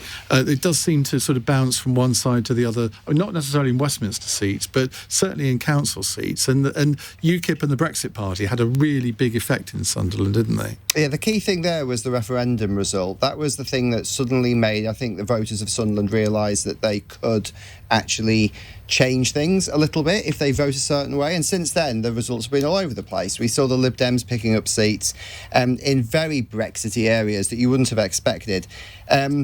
So, the Lib Dems are doing well. But as we were talking about earlier on, the Lib Dems used to do very well against Labour. I mean, they keep talking about the blue wall, and I think that when the Lib Dems have been their most successful, they've taken seats from Labour as well as the Conservatives, and that's the reason why places like Hull, places like Sunderland, it's much more positive for them in many ways than taking seats in Surrey, because the Lib Dems actually got into government without taking places like Surrey. So the Lib Dems have got a difficult job on. Also, keep an eye on the Greens as well. Quite a few people have been saying that the Greens are doing quite well in areas that are traditionally Labour. They've positioned themselves fairly decently, I would say, as an alternative party to Labour in some areas. So keep an eye on them as we go through the evening. I think we've got the leader of the Green Party on a little bit later on. We have both of them. Both? I thought they have 2 leaders. Yeah. Can I just, as we've got Angela here, and of course before she ascended to the House of Lords, she was the MP for Basildon, and we're beginning to have some results declared in Basildon, Angela. I don't know what your view is of these. 1 Conservative hold, 1 independent hold, but also a independent gain from the Tories. What's it looking like in Basildon, and what would be a sort of good night for Labour and a bad night for the Tories there? Well, the Tories have been doing really well in Basildon in recent years. They took the control of the council, they won seats in the local elections last year. The parliamentary boundaries were unkind to Labour. I'm being told that the independents have gained 1 seat from the Tories, which they won't be happy about, but also the Tory vote is well down across the board in Basildon, is the information I'm getting from people who are there. Now, that would surprise, I think, the Conservative Party somewhat, because they've regarded Basildon as a bit of a flagship for them, but it's quite a few seats have been on a knife. Well, it wasn't in the Blair years, was it? Because you were the MP there. I was the MP. For the parliamentary seats, the boundaries changed, and that seemed to have a real impact on the council seats. And the council, of course, course, is the town centre of Basildon, but then this huge area outside Basildon, mainly Billericay, and that has impacted on the ability of the council. But the Tories lost control of the council and didn't have a majority. They've regained it, but they seem to be doing badly. Now, they hasn't had a great year leading the council, it has to be said. They haven't been that good at it. So let's see what's happening. But the information from us from the council at the moment is encouraging. But you are right, Iain, that in terms of what we make about this for a change of government, Andrew and I both were elected in 1997. Both of our seats now are Conservative constituencies, and it's exactly the type of hill that Keir Starmer needs not just Conservative constituencies. I mean, your old seat has got a Tory majority of, what is it, 16,000? Yeah, that's the job that Labour has to do. And my old seat doesn't actually exist anymore. It got sort of carved up. Now, Basildon, I think, is one of the few places where the town centre isn't in the constituency. It's quite ridiculous. And Ben Kentish, that's an interesting point, isn't it? Because by the time, if there is an election in 2024, the boundary changes will have been implemented by them, and they could be quite crucial in many areas. They could well be. We've seen that some of the council elections go back to Barnet. There are, as Gareth was saying, boundary changes there that are changing the picture quite significantly. And of course, that throws another element of uncertainty into the works. But as you've been saying, those are exactly the sorts of seats, not just that Labour has to win in 2024, but exactly the sorts of areas where Keir Starmer tonight and tomorrow needs to show, at least not winning tons of seats, some sort of progress. We could just be 2 years in from the next general election. If Labour at this point in the electoral cycle, particularly after Partygate, with the cost of living going up, if Labour can't make progress in some of those areas now, then there will be those on particularly the left of the Labour Party looking at Keir Starmer saying, well, frankly, when can you make progress, or are you not the right man to do so? But if you look to 1997, Labour won seats we'd never won before. I remember sort of almost crashing the car as we heard that Wimbledon had gone Labour as we drove down. It did, didn't it? There were a number of seats. Stroud went Labour. Who was the Wimbledon MP in 1990? Roger Casale. It was, yes, you're right. And if you look at this time, if you look at Worthing, whoever thought Worthing could possibly have a Labour council? And that is quite, it is possible. It's not an impossibility. Okay. Suddenly we're winning the seats in areas like Worthing. We're going to hear more from Angela Smith in just a few moments' time. We're going to say goodbye to Munira Wilson. Thank you very much for joining us, Munira. Thanks for having me. me. We're going to say hello to Michael Crick, and we're going to say hello to a few callers. I know I promised that in the last quarter. I lied, but not deliberately, so that's okay. It's midnight on LBC and LBC News. On your radio, on Global Player, and Play LBC. Leading Britain's conversation. This is LBC. From Global's newsroom at midnight. The Prime Minister Boris Johnson and Labour leader Sir Keir Starmer have thanked everyone who's voted in the local elections. Council seats are up for grabs in Scotland, Wales and many parts of England, while Northern Ireland is electing its new assembly. LBC's reporter Andy Ballantyne is at a count in Devon and says the results could reflect the general mood amongst voters. While Partygate has played a part in people's decision-making, other important issues like defence spending with Devonport Dockyard and the cost of living crisis, with the average salary in the city around £23,000. Energy bills and job security topping the local agenda here. The first results are expected shortly.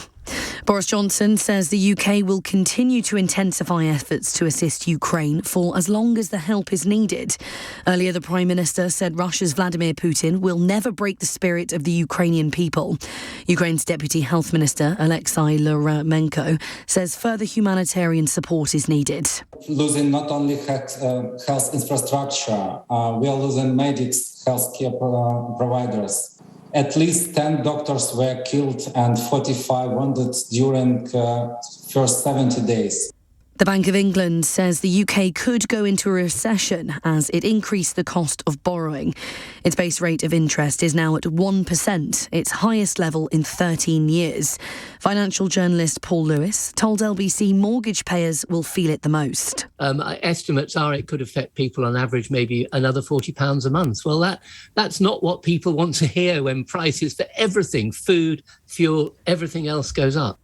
A police officer is being investigated after a 27-year-old man died when he was hit by a Sussex police car.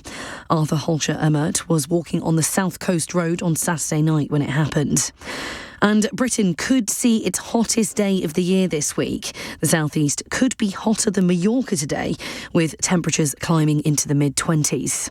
LBC weather, cloudy for Northern Ireland and Scotland overnight, mostly dry for England and Wales, with a low of 8 degrees. From Global's newsroom for LBC, I'm Lottie Morley.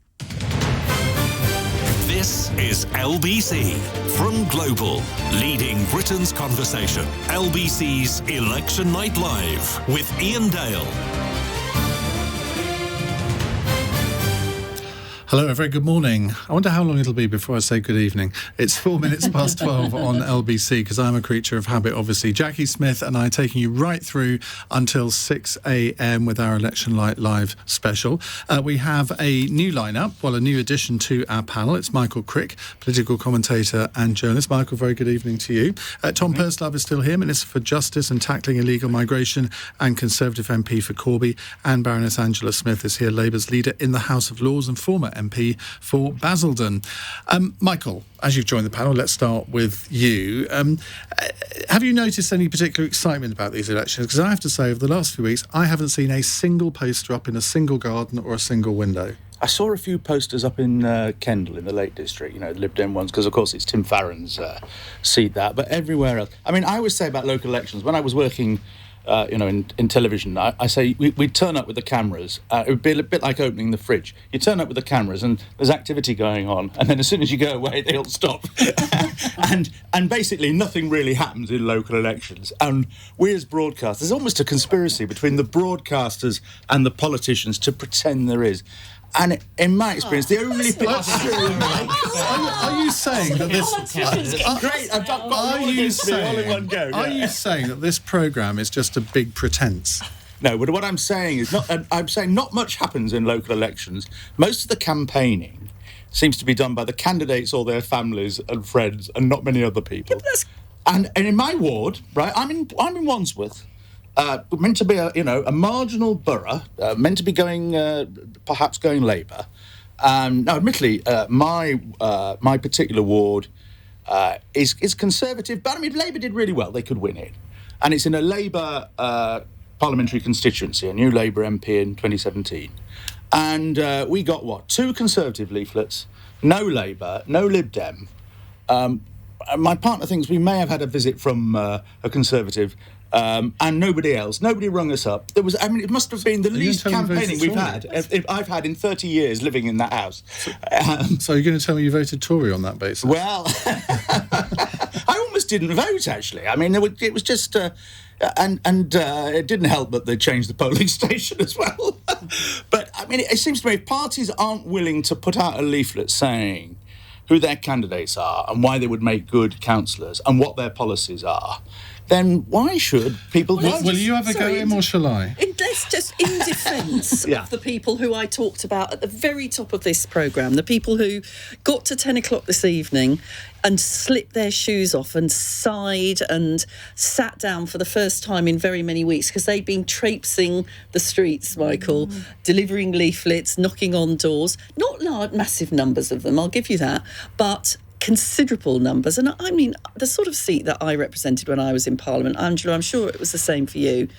And it's definitely the same. the same for you. We work pretty hard at it all the time. Exactly. And you knock on doors and you get somebody like you, Michael Crick, who opens the door and he says, oh, none of you lot ever come round here. So you say, well, I'm here now. And you go, oh, yeah, but you only ever turn up at election time. No, if you turned up on my doorstep, we'd have a wonderful conversation. But it's gone down, the amount of campaigning, and it's more and more concentrated, as it is in national elections, on the marginal seats and the marginal wards, and very little goes on in the rest of the council area. You have to have the manpower, yes, don't you? And that's the problem the parties have. And so a lot of parties are now relying on online campaigning. So you could, if you wanted to know more about your candidates and the local Labour manifesto, or whatever, you could have gone into Google and found the local Labour Party website, but you were too lazy to do so, weren't you? I plead guilty to that. There we go. The leaflet thing's interesting, because I remember when I was MP in Basildon, Basildon, knocking on a sort of row of houses, and there are different responses. Someone's saying, "Oh, we never hear from you," but next door saying, "What, you again?"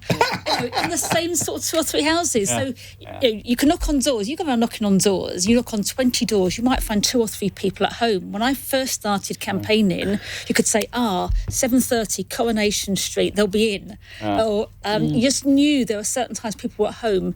There's no ideal time. Whenever you knock now, most people will be out. It is harder to reach people. And socially, I think you can't call as... I mean, when I was involved in politics as a teenager, we'd been knocking on doors up till 9 o'clock. Well, I think you couldn't get away with that now. No. And the other thing was, of course, that canvassing went to telephoning, a couple of decades ago.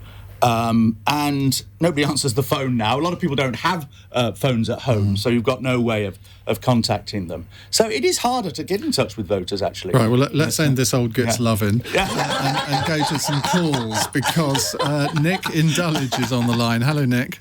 Hello there. Yeah, just to pick up on some of the immediate points of the ways.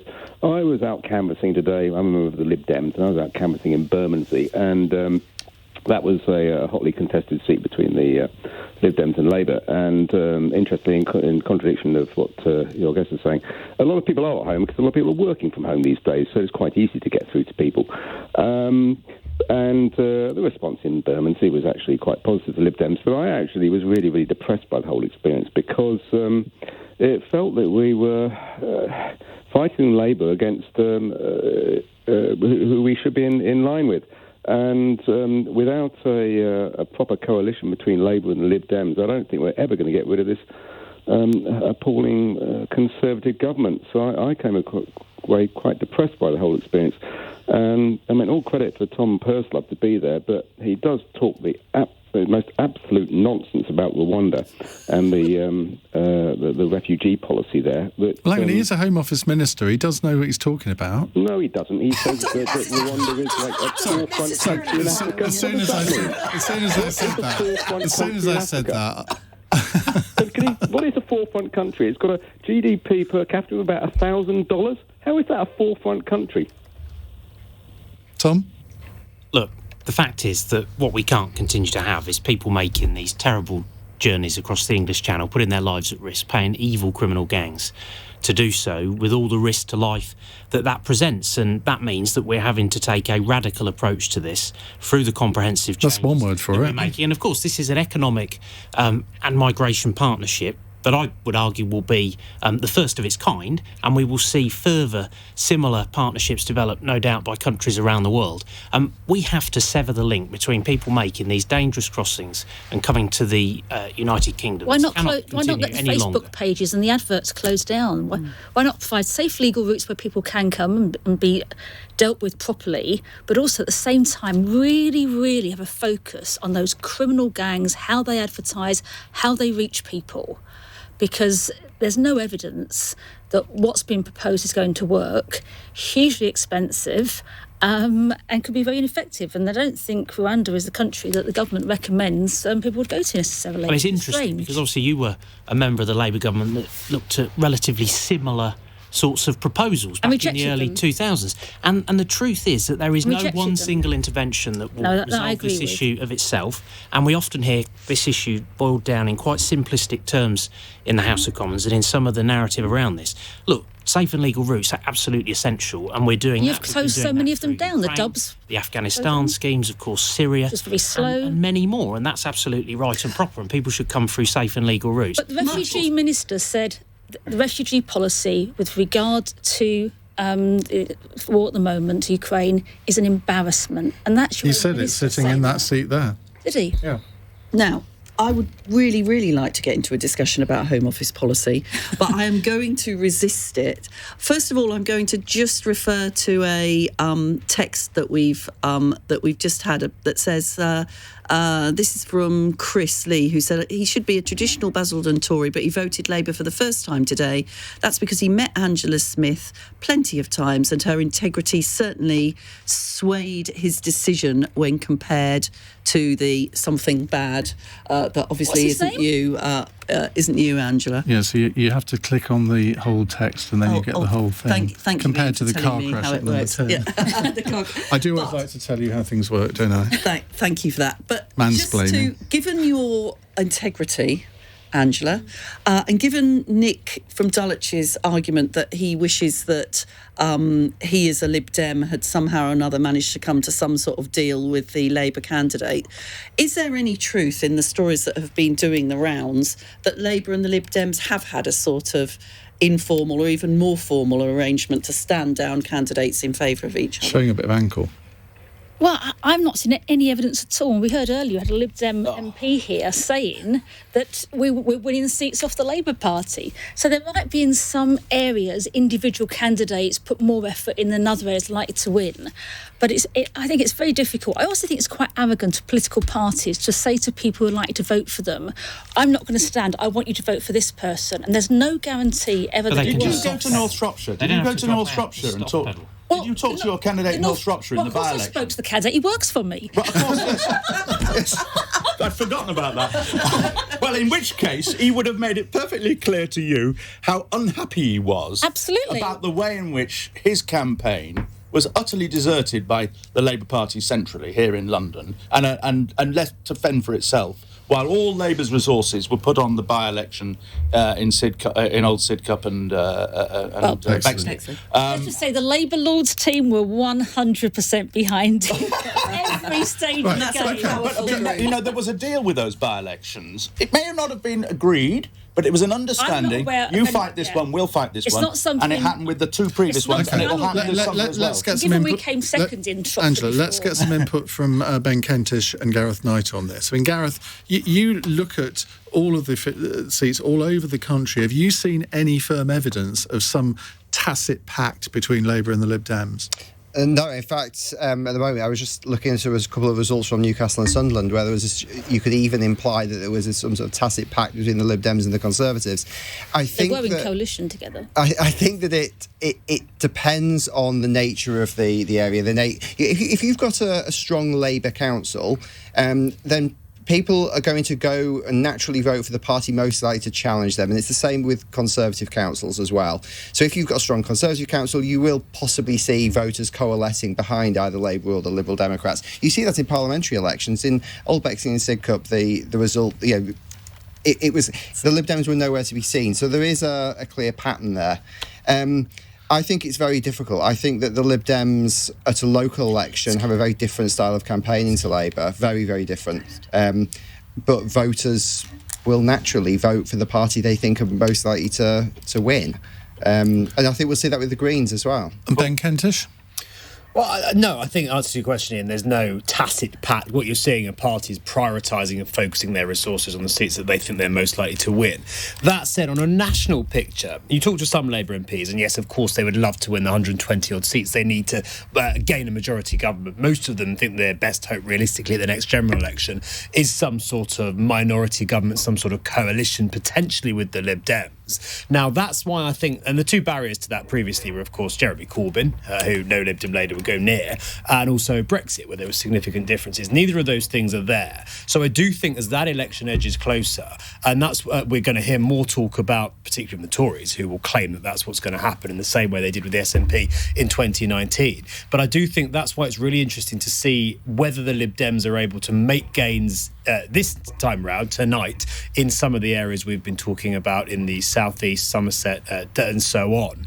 Because if that is a precursor to them winning more seats at the next general election, well, who knows? We could be sitting here 2 years down the line saying those seats are the difference between Keir Starmer being in Downing Street or not. Now, that's a long way off, but these are the sorts of issues and the sorts of questions that people will be keeping a pretty close eye out for tonight. Let's take a couple of texts and tweets here. Nick Breslin says, listening to LBC and Iain Dale sounds like the cat that got the cream and a kid on Christmas morning having the election to cover. You're absolutely bang on there, Nick. He says, like how Guardiola would have felt last night if it wasn't for Benzema. Don't talk about football, it's painful. Lorraine in Croydon says, I voted for my independent candidate too, so turned off by the main parties, and I agree with Andrew Marr that they understand and represent their community much better.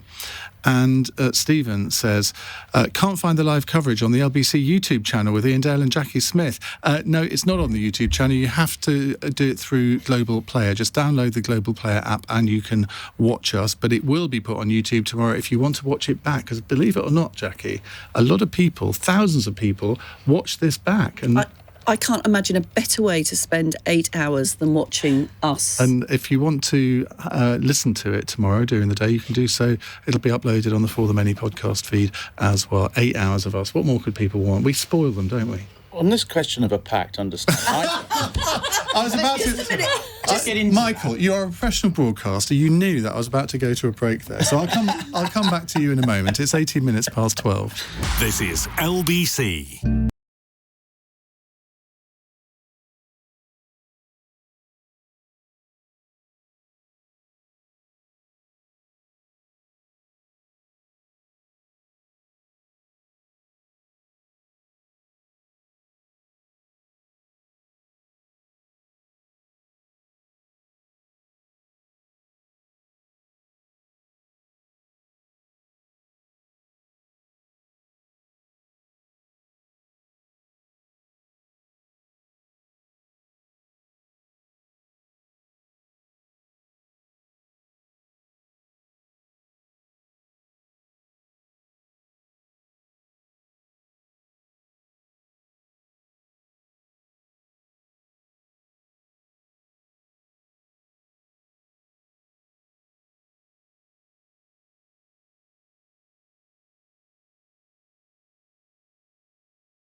LBC's Election Night Live with Iain Dale. Text 84850. 20 past midnight on LBC. Jacqui Smith has a text that she's very, very keen to read out. I am, because this will, I think, lead us nicely into the next thing that people are desperate to discuss or to come back to. So Paul has texted us and said, Michael Crick is to politicians as a crucifix is to vampires. Michael, you wanted to suggest that this potential pact that we've just been touching on is real. Yeah, well, it's all very well you Labour people being so smug about this, but let me remind you what happened after 97. Being smug a year or two after 1997. A year or two after 1997, Paddy Ashdown wrote his diaries and revealed that there'd been a different kind of pact, and that was a pact between him and Blair, which would have brought a whole load of Liberal Democrats into government. Well, and they fought the night. It didn't happen. But it didn't happen. It happened later with the Conservatives. Yeah, but this was agreed before the 97 election. And none of the public, none of the voters were told that if they voted Labour or Lib Dem, they would end up in government together.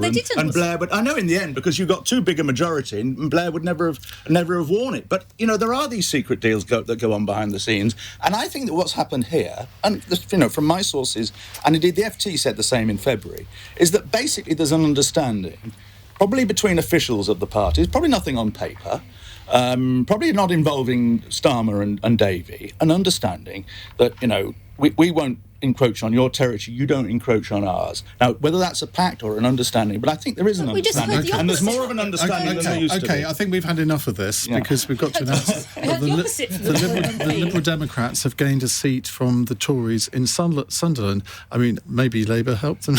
No, I don't want to go there. Because I don't want to go there. Hang on. I don't want to go there because we have Layla Moran on the line. She's Liberal Democrat MP for Oxford West and Abingdon and spokesperson on Foreign Affairs and International Development. Layla, very good evening.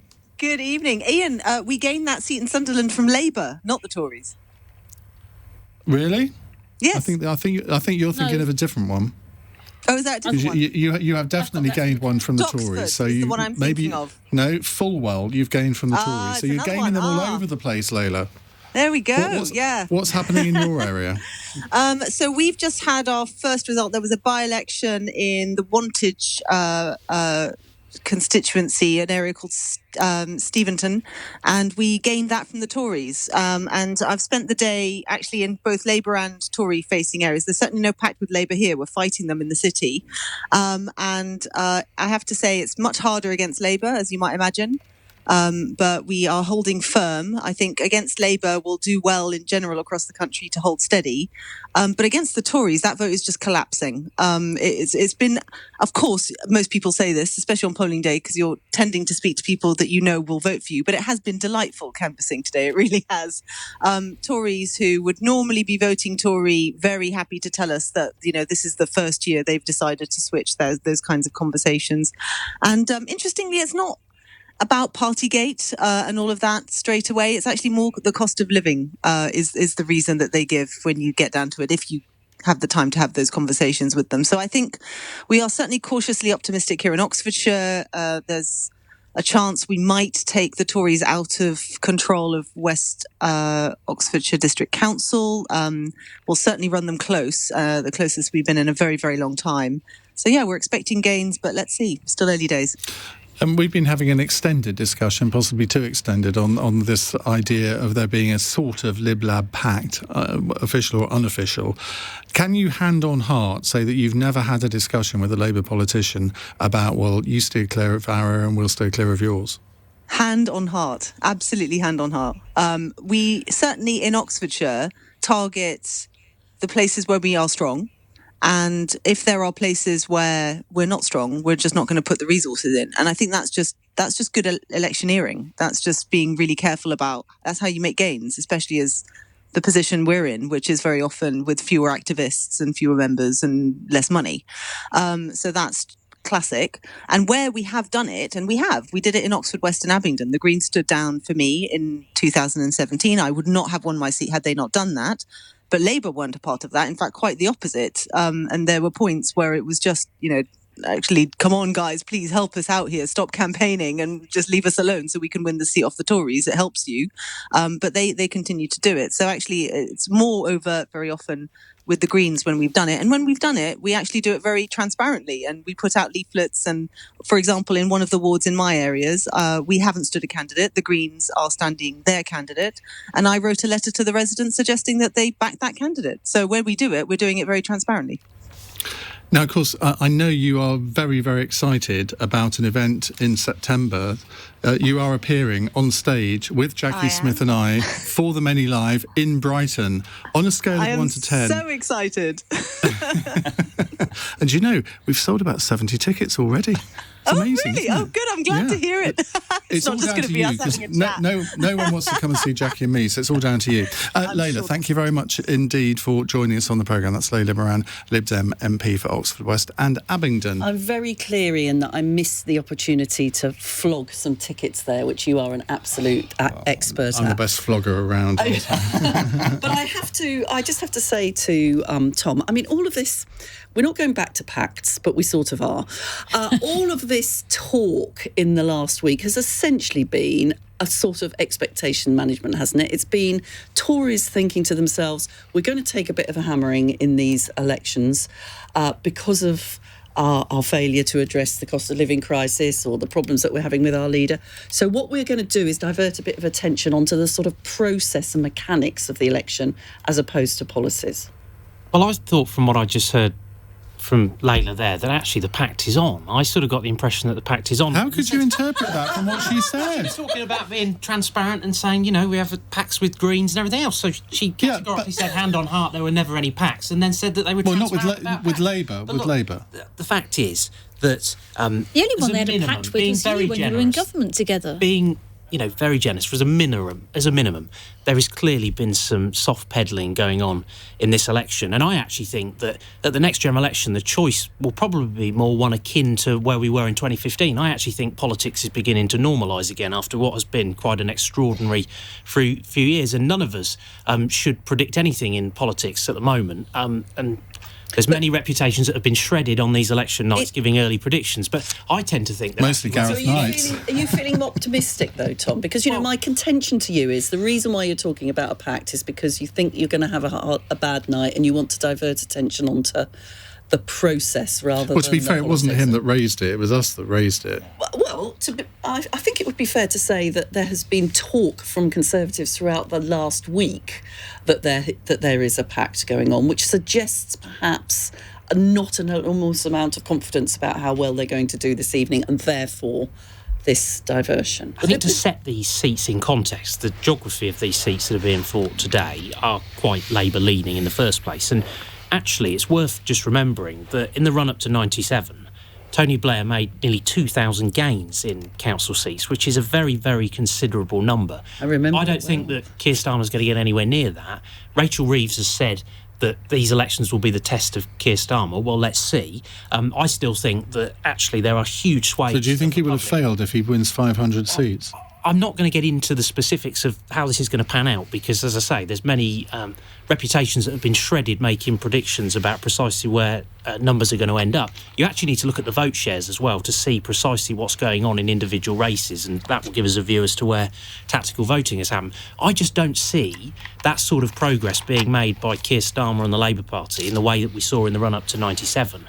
And I think you almost get back to, at the next general election, this kind of choice between the Conservatives and the coalition of 10. That's interesting, I think that's where the political geography is moving. Interesting. Are you conceding the point that the important thing about this election is change in vote share? Because I think that was what Angela was arguing was the important test earlier on. We had a by-election in my seat a couple of months back where we lost out to the Liberal Democrats, not by a huge amount, but by a small amount. And what we saw is our share of the vote went up, but actually what happened is the other parties all ganged up and got together and were able to come in over the top of us. So I just think that those vote shares in individual races will actually be what is most telling around where we actually sit, perhaps, rather than... Okay. The point that you're missing, though, Tom, is that 2019 was just the worst ever election result for the Labour Party. It was pretty dire. And if we're making gains tonight, I think that is hugely significant because we weren't making many gains last time. Okay. Our vote went down But we have got very used to the Conservatives doing very well in local elections. I just want to cross over to Ben Kentish, our Westminster editor, because he's got some more news from Sunderland. Sunderland is where it's at this evening, isn't it, It Ben? is, Ian, always first. Labour has held Sunderland. That's the good news. It was one of the councils the Tories were rumoured to be targeting. That's the good news for Labour. The bad news for Labour. The bad news for Labour is this, that their total vote share is down 3%. Now, these are the sorts of areas, they don't need to just be holding, they need to be showing that they are winning back votes, they're winning back support. To have their vote share go down and the Conservative vote largely hold up, that's not a good sign for Keir Starmer at all in a pretty key, pretty totemic, symbolic so-called red wall seat. He needs to be making gains. He needs to be seeing his vote share go up, not go down. And if that's a sign of things to come in these sorts of seats, it won't be the best of nights for Labour, even while they have held, good news for them, that council. For some strange reason, Angela Smith is keen to comment on this news that Labour have gone down 3%. And Jackie, you might remember this as well. When we got elected in 1997... God, how many more times do we mention 1997 on this show? 1997 is really important, though, because... What happened was a lot of MPs who'd been there since 92 or before that said, our majority's gone down. And so what you had was a more even spread of the Labour vote throughout the country, and that's what delivered a Labour victory. So if we go down 3% in Sunderland, but we've held our seats, but we then go up significantly more in Worthing, you're seeing a better balance of the Labour vote throughout the country.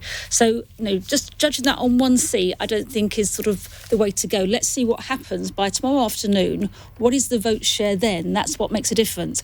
But you must have done those conversations. Oh, I had a 35,000 majority. I've only got a 30,000 majority in my seat now, some of the old hands would say. Yeah. But in the run-up to 97, you were 20%, well over 20% of the Conservatives in the polls. You got nowhere near that this time. I think even Neil Kinnock was doing better than Keir Starmer. Look at where we've come from. Look at the difference. And I think when you say that what we've had to come back from 2019, it's a Herculean effort that's got to be to get where that's we why are if you now. do get back into power, it would be probably in coalition. And that's why you have to be nice to the Lib Dem. I've got to call you. Nice to everybody. I have to call you to order because we are about to do another Election Night Live reshuffle, this time a little bit bigger than before because Tom Pursglove has got to go. He's been with us for an hour and a half and has done a sterling job in very difficult circumstances. I think most people can agree. Angela, you're off as well, I think. I am, yes. Thank you very much indeed for joining us. And they are going to be replaced by Labour MP and very good friend of Jacqui Smith, Siobhan McDonough, and Matt Warman, the Conservative MP, will be joining us as well. And we'll no doubt get lots more news from Sunderland and hopefully a few other places as well over the course of the next couple of hours. And I have a wonderful email here from Ghana and I have one from South Korea as well. So I'll read those out in a moment too. It's 12:33 on LBC and LBC News. Let's get the news headlines from Lottie Morley. The Prime Minister Boris Johnson and Labour leader Sir Keir Starmer have thanked voters as the first results come in the local elections. Council seats are up for grabs in Scotland, Wales and many parts of England, while Northern Ireland is electing its new assembly. Boris Johnson says the UK will continue to intensify efforts to assist Ukraine. The Prime Minister says Russia's Vladimir Putin will never break the spirit of the Ukrainian people. And experts say vegan diets can help people who are overweight and those with type 2 diabetes. They found being a vegan for at least 12 weeks could boost weight loss and improve blood sugar control. LBC weather, cloudy for Northern Ireland and Scotland overnight, mostly dry for England and Wales with a low of 8 degrees. This is LBC.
LBC's Election Night Live with Iain Dale. Tweet at LBC. It's 12:35 on LBC. Let's run through a few more texts and emails. This is from David, who says, I'm finding it quite a challenge to join in the conversation when your phone number is only for UK residents. No, it's not. You just put +44 in front of the number 345 6060973. That's how it works. Do we have an international audience this evening? We absolutely do. David says, on the vastly positive side, though, and as a non-UK resident living in Ghana, this is the only live broadcast I've found on the elections.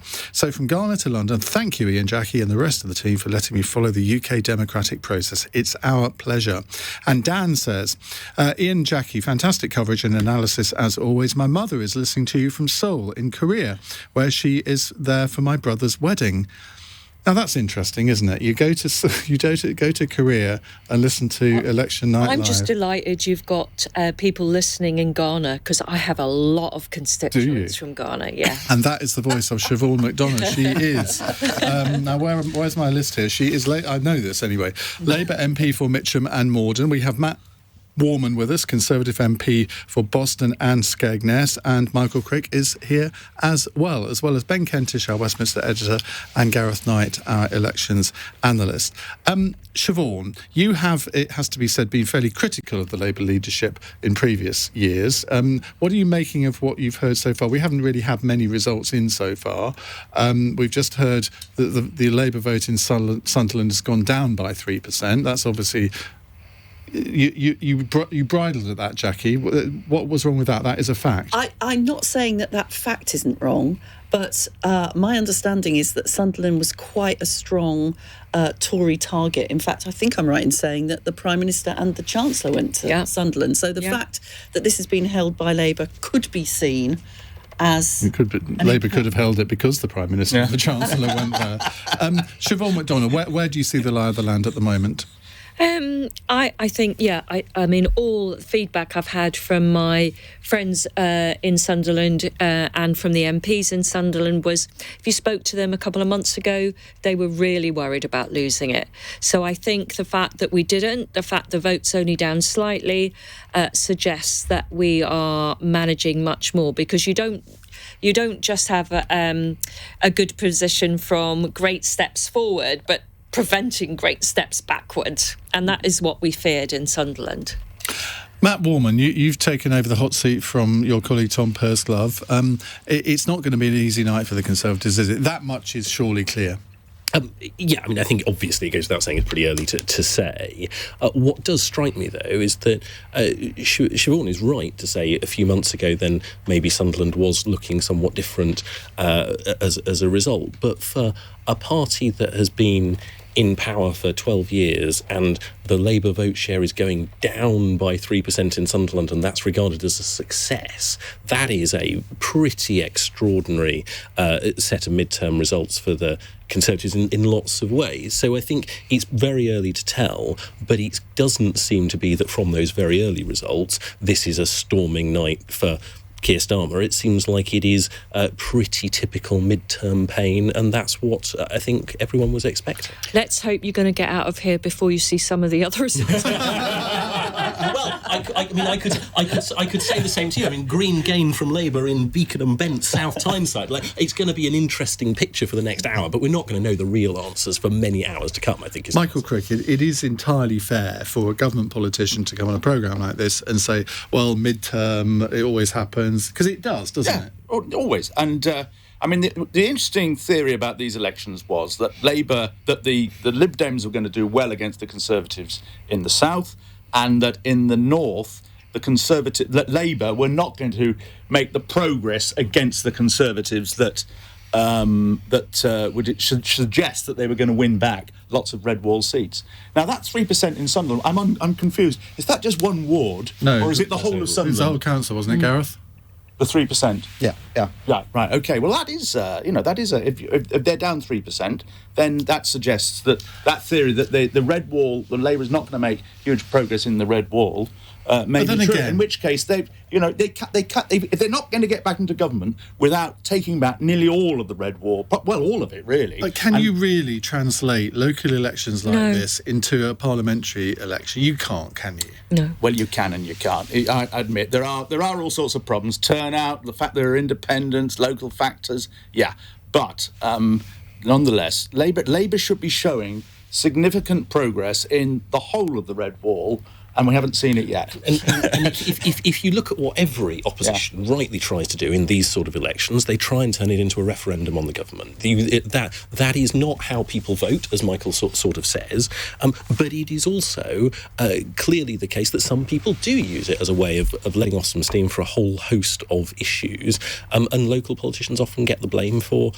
some national issues. That is, as Michael says, not what we've seen in this one result quite early on.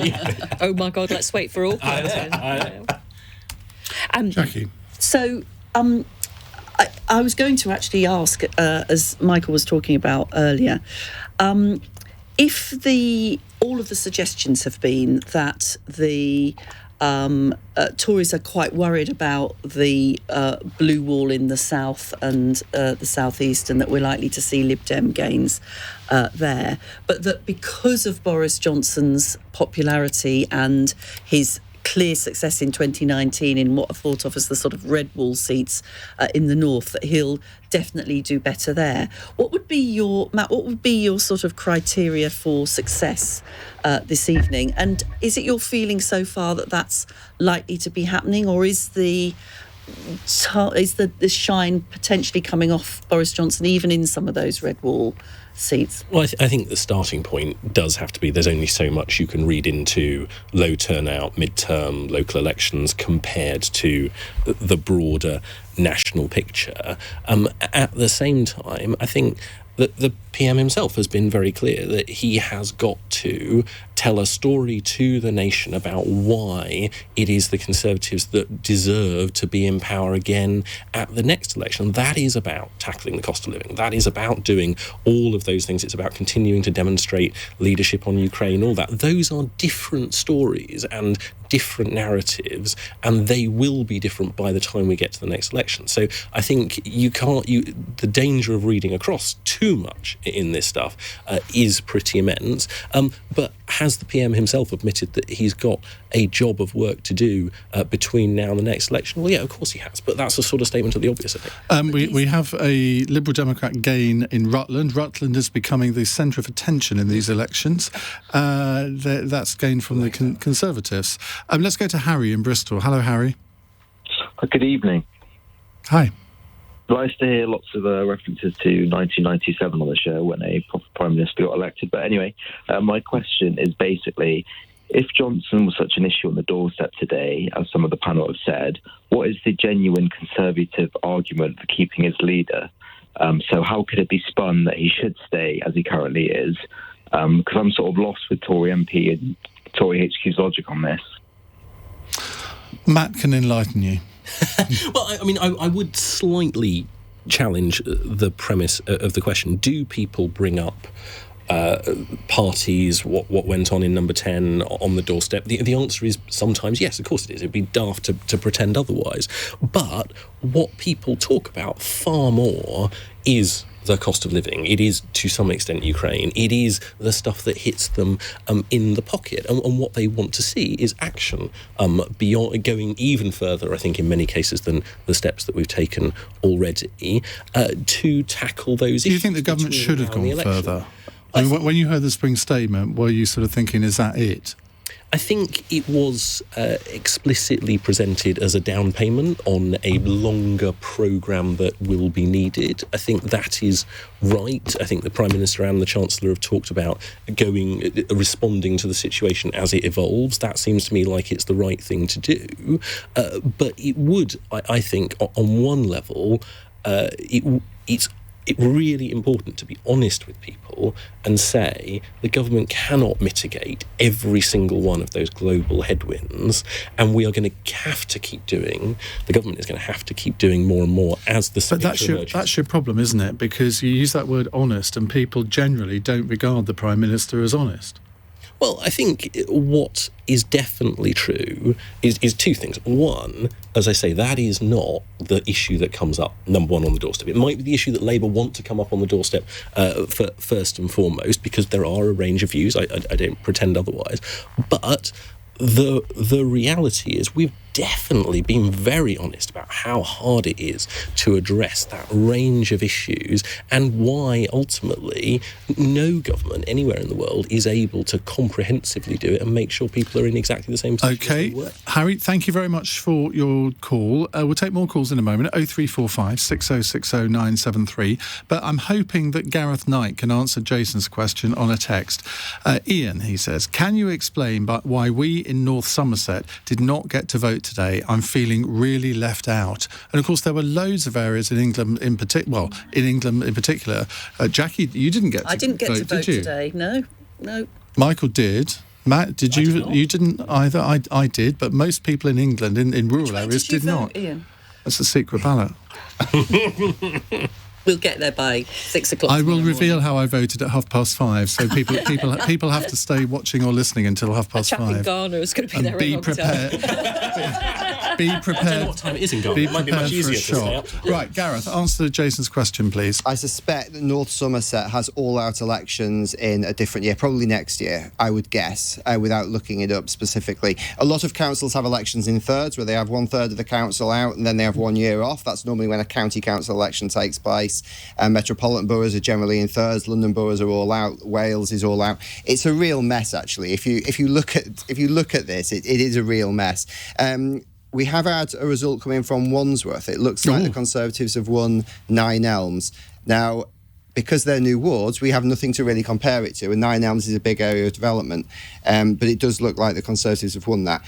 That could mean nothing very quickly because it is so new. They could lose everything else, in which case it could be quite interesting. But certainly the reports that I'm getting now are looking increasingly bad for the Conservatives in Barnet. In Hillingdon, again, people are saying the Conservatives will hold it, but it's certainly not as comfortable as they were thinking, particularly in Boris's part of the borough, which would be quite interesting. But of course, there's what we're not hearing yet are any of the areas where the Conservatives are expected to do quite well. So Croydon and Sutton would be obvious ones. On the point that was mentioned a little bit earlier on about some of these areas, you've got to remember the whole point of Boris Johnson is that he goes out and wins these areas like Sunderland and South Tyneside, and where the Greens are absolutely storming it in South Tyneside at the moment. The whole point of him is that he goes out and wins these areas and sacrifices some of these areas around the M25. If he's not doing that, it kind of takes away the whole point of Boris Johnson. The whole point of him is that he goes out and, and wins these areas. So he will certainly be uncomfortable. Jackie, you want to have a quick word? Yeah, I wanted to just come back to this point about Wandsworth and then perhaps ask Siobhan Actually, something. don't, because we're 3 minutes over a break, and if you're going to go and ask Siobhan something, Okay, we'll do it a little bit later. am I allowed to come back? You are allowed to come back. I'll give you my permission. I'm very differential to you, aren't I? You are. I like it. I love it. 12:48. LBC.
LBC. Nick Ferrari at breakfast. Millions went to the polls across the United Kingdom to cast their votes in the local election. With the Prime Minister plagued by negative headlines, did it turn out to be a piece of cake for Boris Johnson? I've received a fixed penalty notice from the Metropolitan Police relating to an event. I once again offer a full apology. And has Beergate meant it all went flat for Sir Keir Starmer's chances? We were in the office, we were working, we stopped to have something to eat. There was no party, there was no breach of the rules. Join me, Nick Ferrari, for a specially extended local election special from 6 a.m.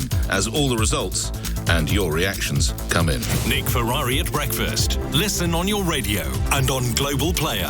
LBC. leading Britain's conversation. LBC's Election Night Live with Iain Dale. Lady Victoria on Twitter says, Jackie and Iain genuinely make me feel warm and fuzzy inside. Having But do they feel having them keep me company while I'm up at night with insomnia is a genuine treat.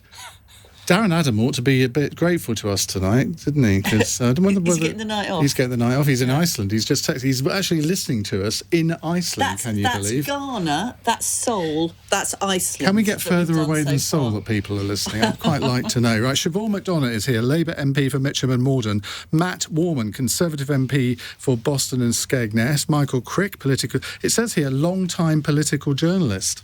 Oh, well, that'll do. Yeah. Would be called He's been veteran called soon. Well, he has. And Gareth Knight, our elections analyst, and Ben Kentish, our Westminster editor, they're both here too. And Ben, you've got some news from the south.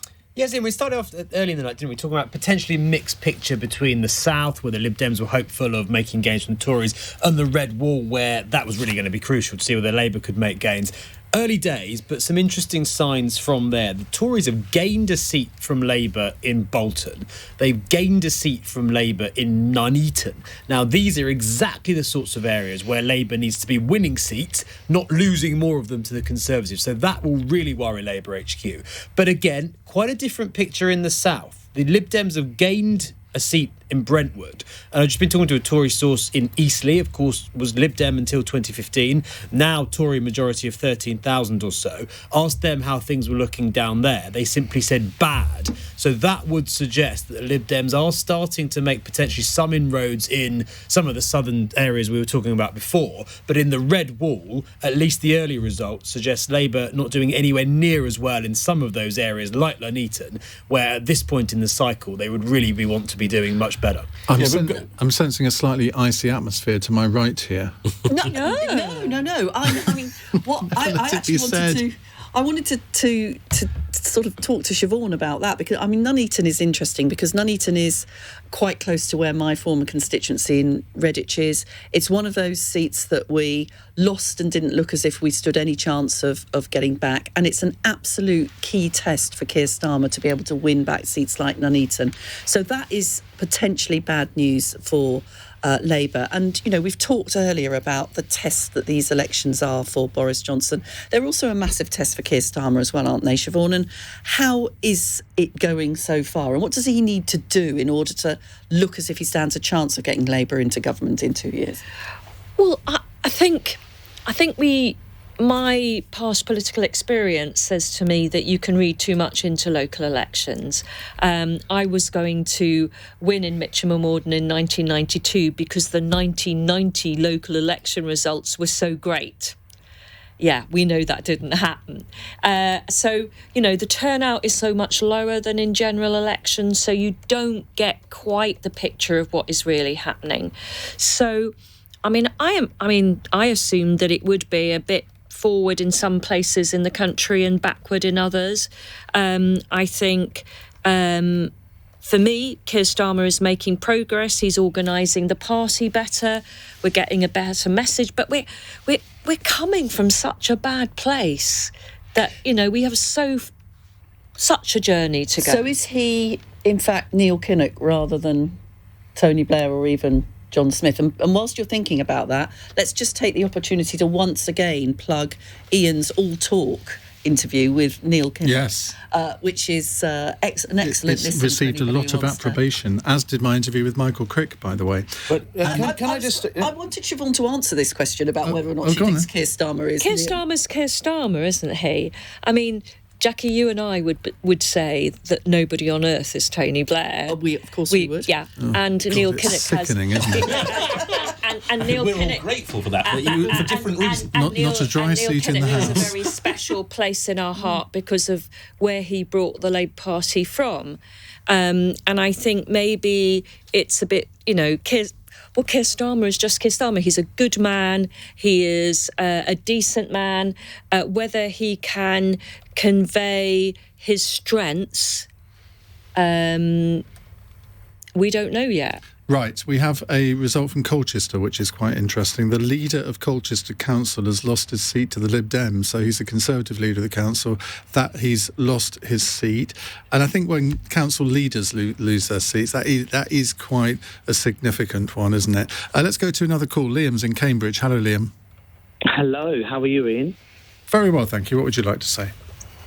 I was a candidate last time Suffolk was up for running local elections for the Tories, and everyone that says that local elections are not about national issues are absolutely not concerning themselves with things that are actually will.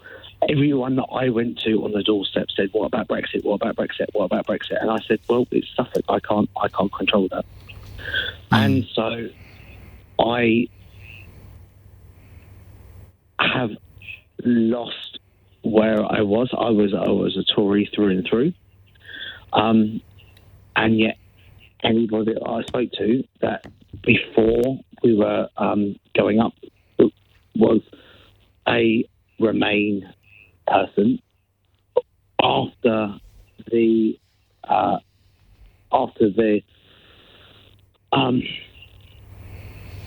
Liam, it's a really bad line. Your point was interesting there, that sort of national issues do often obscure local issues. Gareth Knight, is there any data on that? There isn't really, but I mean, something Michael Crick said a little while ago was about campaigners going out there. You've got to remember that political parties are nothing like the organisations they were even 10, 15, 20 years ago. So what they do have are councillors and their families. They're the building blocks in many ways. So if you're a aspiring Labour MP and you want to win a marginal seat, it really is helpful to have some councillors there, because they will look after their wards and allow you to look after, target different areas. If they don't have those councillors there, it does make things harder. If you look at... I should have a caveat on that, of course, that not all councillors are hard-working. A considerable number of them sit there and do absolutely nothing. But whereas all MPs are very hard-working. Of course. But it is definitely useful if you are a Labour candidate in a marginal seat to have some Labour councillors there doing your bidding. Eastleigh was quite an interesting one that was mentioned a moment ago. So I know Eastleigh very well. The Lib Dem council there has always been very, very strong, despite the fact that at national elections a lot of people vote Conservative. But it's the Conservatives should arguably have won Eastleigh much earlier, probably in 2005, were it not for the strong Lib Dem presence that were just able to pump leaflets out all over the constituency very, very easily. And you'll see this in a lot of parliamentary areas. Enfield, for example, used to be very marginal at national elections, was a Conservative council. They lost a considerable number of their councillors. There's no one left to deliver their leaflets now.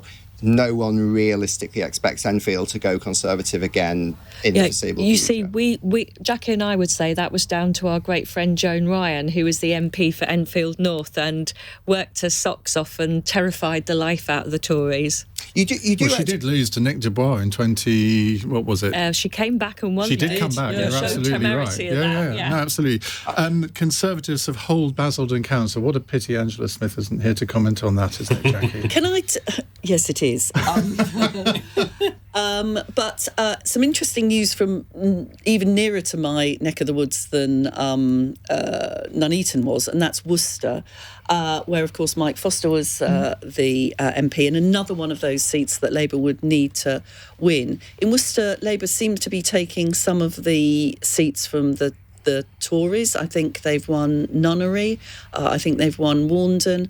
And the suggestion I hear via Mike Foster is that the Tory leader in Worcester has actually gone home early before the counts even finished. Well, that's a bit off, isn't it? This comes back to the point you were making, Gareth, which I think to win seats like Worcester, people need their councillors around them. It would be, if there was to be a change of government, a sort of key marginal seat. It certainly was back in 1997. And when you start to lose councillors, that makes your life much more difficult. Gareth, we've got to go to the 1 o'clock news in a second, but we are about to lose Michael Crick, I think, aren't we? Thank you very much for joining us, Michael. It's been great to have you you on the show as ever, and we are going to be joined in a moment by the Liberal Democrat MP for Richmond Park, Sarah Olney, and we'll be also hearing from the Shadow Foreign Secretary David Lammy in the course of this hour too. You're listening to Election Night Live on LBC and LBC News. It's 1 minute past 1. On your radio, on Global Player, and Play LBC. Leading Britain's conversation. This is LBC. From Global's newsroom at 1 o'clock. The Conservative Party is braced for losses in London as the first votes are counted after local elections across the UK. Council seats are up for grabs in Scotland, Wales and many parts of England, while Northern Ireland is electing its new assembly. The Tories are worried they'll lose their flagship council, Wandsworth, to Labour. Liberal Democrat MP Layla Moran told LBC she's spoken to voters who've lost faith in the Conservatives. Tories who would normally be voting Tory very happy to tell us that, this is the first year they've decided to switch those kinds of conversations. And interestingly, it's not about Partygate and all of that straight away. It's actually more the cost of living is the reason that they give. LBC's Westminster editor Ben Kentish is following the results elsewhere. We started off early in the night, didn't we, talking about potentially mixed picture between the South, where the Lib Dems were hopeful of making gains from the Tories, and the Red Wall, where that was really going to be crucial to see whether Labour could make gains. Early days, but some interesting signs from there. The Tories have gained a seat from Labour in Bolton. They've gained a seat from Labour in Nuneaton. Now, these are exactly the sorts of areas where Labour needs to be winning seats, not losing more of them to the Conservatives. So that will really worry Labour HQ. Another rescue operation is underway in the Ukrainian city of Mariupol to get people out of steel plants there. The area is surrounded by Russian forces and the mayor says attacks are continuing. That's despite Russia insisting humanitarian corridors to evacuate civilians are in place. Oxford University has announced a fully funded scholarship scheme for Ukrainian refugees. It will begin in the next academic year and will support highly qualified graduates from Ukraine whose lives have been disrupted by the ongoing conflict. A police officer is being investigated after a 27-year-old man died when he was hit by a Sussex police car. Arthur Holsher Emmert was walking on the South Coast Road on Saturday night when it happened. And 1,000 homeless people can now take cashless payments for selling The Big Issue. The company says vendors offering card payments sell a third more magazines. LBC weather, cloudy for Northern Ireland and Scotland overnight. Mostly dry for England and Wales with a low of 8 degrees. From Global's newsroom for LBC, I'm Lottie Morley. This is LBC from Global, leading Britain's conversation. LBC's Election Night Live with Iain Dale. It's 4 minutes past 1 on LBC. You're listening to Election Night Live with me, Iain Jacqui Smith, my partner in crime, on the For the Many podcast. I don't know how many of you have ever listened to the For the Many podcast, but if you haven't, they don't know what they're missing, frankly, do they, Jacqui? Really don't. No. Some of the things that we're not able to do on this very serious election programme that we're doing for 8 hours this evening, Iain, we are able to do on the For the Many podcast. We are. So if you want to see more of us and hear more of us, listen to our podcast. Uncut. Right, let me reintroduce the panel and actually introduce a new member of the panel. Sarah Olney joins us, Liberal Democrat MP for Richmond Park. She speaks for the party on transport, business and industrial strategy. Welcome, Sarah. Hello. Hi. We also have Siobhan McDonald with us, Labour MP for Mitcham and Morden, and Matt Warman, Conservative MP for Boston and Skegness. Now, results trickling in. I can't see any other particularly interesting ones at the moment, but if we get them, we'll bring them to you as soon as we can. Well, let's go to you first, Sarah. You're another... We had Munira Wilson in earlier, and you're kind of same ballpark area as her. South West London, always been quite a strong area for the Lib Dems. Are you expecting to do well in other parts of South West London, not just the councils that you hold? I think we are. I mean, I would say they've always been strong for us. When I was first elected in December 2016, there was one Liberal Democrat councillor in the whole of the Richmond Park seat, and I'm certainly expecting to see quite a few more than that by the time all the results are counted. But yes, we are looking to make some gains in Merton. We're also, working. That's the Wimbledon bit, not the Mitcham Morton bit. She has hastily. That's right. But we're working hard across London and all across the country actually, and I think we're starting to see some gains. I mean, I was obviously given a list of the places that we were hoping to do well in, and I'm starting to see some texts and some tweets from places that we really weren't expecting to do quite so well in. So I think it's going to be an interesting night. Some of the ones that we've seen are in places where, like Colchester, for example, the Tory leader has lost his seat to the Lib Dems. Now, that was a Lib Dem parliamentary seat, Bob Russell, for many, many years. I wonder whether it's areas like that where you have done well in the past, where you won seats maybe up to 2015 and that disastrous general election result then, that those are the areas that you're really concentrating on to win back. Well, I mean, we work hard, and we concentrate our resources in the places where we can win. And obviously, for us, a past record of success is a good indicator, perhaps, that that's somewhere that's worth us, putting the time and the effort in. And Colchester, obviously, one of those places. But we're making gains in places that we haven't traditionally been strong in. We've made some good gains tonight in Sunderland, for example. I'm very interested to see what's going to happen in Hull later on this evening. But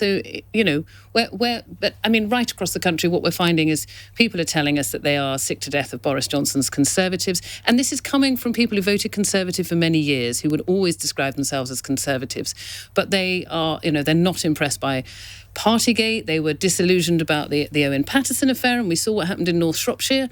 And time and again, Boris's lack of integrity has really troubled a lot of traditional Conservative voters. We've already seen, we made great gains in Cheshire and Amersham as well, in the blue wall of those kinds of seats, which have traditionally voted very heavily for the Tories.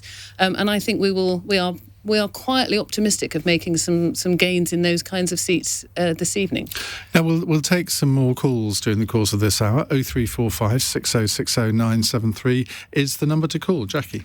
Well, I was going to say Sarah's got some reason for being confident and optimistic, because so far, of course, there are a relatively small number of results that have come through, but actually there have been net losses for both Labour and the Conservatives and net gains for the Lib Dems and for the Greens so far. So, Siobhan, what do you make of that? It's early days, Jackie. Well, I have a correspondent who's at the Count in Merton, who is telling me this. I'm running for the Conservatives for a ward in Wimbledon where the Lib Dems are looking very strong, but it looks like the Labour vote may be collapsing elsewhere in the borough towards Morden due to their poor running of the council. I will send you an update. And then he follows it up a few minutes ago by saying Lib Dems having a very strong night here. Does that worry you, given that that's your borough? Well, I mean, it was anticipated. Lib Dems did very well in the general election. I think they only didn't gain the seat by about 630 votes. So they anticipated doing well, and they've clearly marshalled their forces. It's a bit hard for me because we don't see them in Mitcham. We don't see the Lib Dems in Mitcham and Morden. But why? Because they're frit of you. Why don't you want to get Siobhan out? Concentrate your... Well, I mean, it is precisely as Siobhan was saying. Merton Lib Dems, actually, I know them very well. It's a neighbouring borough to Kingston, which is part of my seat. They've really grown as a local party, I think, over the last sort of 5 to 6 years, for as long as I've known them. And they've really built up. I think we didn't have many councillors at all in Merton until 2018, and we've now got 6. So we've made significant gains, but it's just a growing party. And, again, we think about where we might be best placed to put our resources. And for us, that happens to be the Wimbledon side of the borough, I think, rather than the Mitcham and Morden side. So is the truth actually that there isn't really a pact between Labour. Don't go there Dem. again. We've had enough. There is actually targeting where you need to in order. Michael Crick is looking through the window, wanting to come back in to talk about pacts. Banging on the window to get back. Interesting one here from Daresbury, Moor and Sandymore in Holton. I don't know where that is. Conservative hold. Why is that interesting? Because there was one vote in it. Can you imagine being a candidate in an election like that? We won a ward in Richmond in 2018 by one vote. So imagine being the losing candidate. Yes. My sister was an organiser of a ward in Bermondsey back in the day, where it was 3 recounts and it was a dead heat. And in the end, she said, "Let's toss a coin." And did you win? Won. Good decision. Let's go. Let's go to Lewis in Edinburgh. Hello, Lewis. Ian, how you doing? All right, thank you. What would you like to say? You questioned briefly whether or not these elections would be indicative of a parliamentary election result. Yeah. I'm going to counter you and say yes, but with some caveats, because you have to look at us in Scotland. If you bear with me, promise I will be brief. We have different voting systems, you see. Throughout England, we have the first past the post, so the candidate with the most votes wins. But in Scotland, we have single transferable vote. So we rank our candidates in order of preference from 1 to whatever. This means we elect councillors relatively proportionally. Now, what this means is you can look at stalwart wards in councils such as, say, like Aberdeenshire, which are primarily strong Conservative areas, and take a fairly educated guess on, let's say, how, for example, how Partygate and the scandals have affected voters' choices by the results. And, of course, you can look at Scotland as a whole if you really want to, but I firmly believe that this would be a good way to extrapolate for the whole of the UK to see, like, for example, how Lib Dems and Labour have also have been affected. But you'd have to wait, of course, because we don't start counting our results until tomorrow morning. So sorry, Ian. No, I know. I still wish everybody would do it overnight, but then it gives me something to do tomorrow, doesn't it? Although, are we recording our podcast tomorrow? We're not, are we? We're doing it on Saturday. Yeah, we thought we might, having stayed up all night, not be quite as lively and vigorous. Being no longer the spring chickens that we used to be. We talked about. I don't know if Lewis was listening in. I think it was the first hour of the programme. Lewis listens all the time. Oh, good. When we were talking about the significance of what was going to be happening in Scotland and the likelihood or not of whether or not Labour would move up into second place behind the SNP and put the Tories down into third place. And we wondered about that in relation to a general election because Siobhan, Labour cannot win a general election, can they, unless they turn around the situation in Scotland. No, so you're learning now. You said Labour they, yes, as opposed to we. Well done. My influence is working a lot. No, of course we can't. And I would say that how you can lose an election so badly as we did in 2019 and come back in one go is extraordinarily difficult, and it will require terrible things for the government to do, as well as... Do you blame Jeremy Corbyn personally for that election result? Yes. OK, well, let's bring in Shahid in Hemel Hempstead, because I think he's going to disagree with me. Shahid. See, this is why I get paid the big bucks. Shahid, tell Siobhan why she's wrong. Yeah, why are they laughing for a start? You know, there's not many things I get wrong over the years. I'm a former Labour member of 13 years. I was going to originally join in 1996, joined in 2001 when I realised that Labour were not doing what Labour governments normally do on things like housing, on renationalising railways, reversing a minimum wage is far too low, blah, blah, blah. And for you, ex-Blairites, Angela Smith, I heard earlier, I was going to wait until I heard the results. But for Angela Smith, Siobhan McDonough, Jacqui Smith, I see as more and more. I've spoken to Jacqui over the years, and she acknowledges some of the stuff that I'm going to say. But the Blairites, the way they just tried to airbrush, the way that they went off every single Labour leader after Blair, They weren't cheerleaders for Brown. I clearly remember Siobhan McDonald on Channel 4 News moaning about Brown. None of them were real cheerleaders for Ed Miliband. And the way they think they can airbrush their damaging role, the way they always are slagging off Corbyn, and don't think that's got a factor to do with why Labour lost in 2019. You're in cloud cookie land. You are not going to get... If there's an election tomorrow, a general election tomorrow, there is no... I'd rather spoil my ballot or maybe even forgive the Lib Dems for what they've done in 2010 than ever give... I can't wait for you ex-Blairites to just clear off the last remnants of the Blairites. I'm telling you, if it goes the way I'm thinking it's going to go, where Labour's are going to do well in what they do well in the MPs, like in the cities, and struggle to like make major inroads, it is because you have alienated the likes of me. That is why the SNP are doing well in Scotland for the last 10 years, because they've got an alternative. If there was like a left alternative, that's where the votes would be going, and that is what the likes of Chuka Umunna and Gavin Shuker, when they jumped ship with Change UK, they got nowhere. If you, Siobhan McDonald, left Labour and went to Change UK, you would have ended up the same way, I'm pretty sure. So stop slagging off the likes of Corbyn. I'm not saying he's perfect. I could have voted for him in the leadership election because I still a member of Unite. I knew he had flaws on foreign policy, and I didn't agree with him on Trident and stuff like that. But on things of domestic policies, his general moral compass, he's generally a good guy. But you Blairites, it's like anyone but Blair until Starmer came along. Starmer's face fit, okay. Brown's face didn't fit, Miliband's face didn't fit. So you slapped him off. Shahid, let me sum up your call by saying, it's your fault, Siobhan McDonald. Well, Shahid, I don't know how much canvassing you did in the 2019 general election, but I can assure you that it was wall-to-wall people, very long-standing, sincere Labour voters, feeling unable to vote for us because of Jeremy Corbyn. So you referred to normal Labour governments. It is not normal to have a Labour government. We don't get elected that often. We got elected 3 times under the leadership of Tony Blair. We took 2 million pensioners out of poverty. We took millions of children out of poverty. We introduced a minimum wage. We had an 18-week for NHS. We had a 30 limit on class sizes.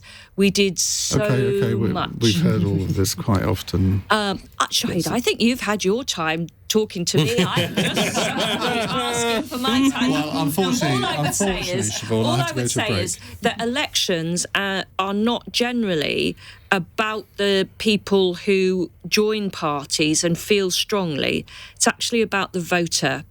And if you can't give a vision of the country that most voters think will improve their lives and their opportunities, then you're simply not going to win.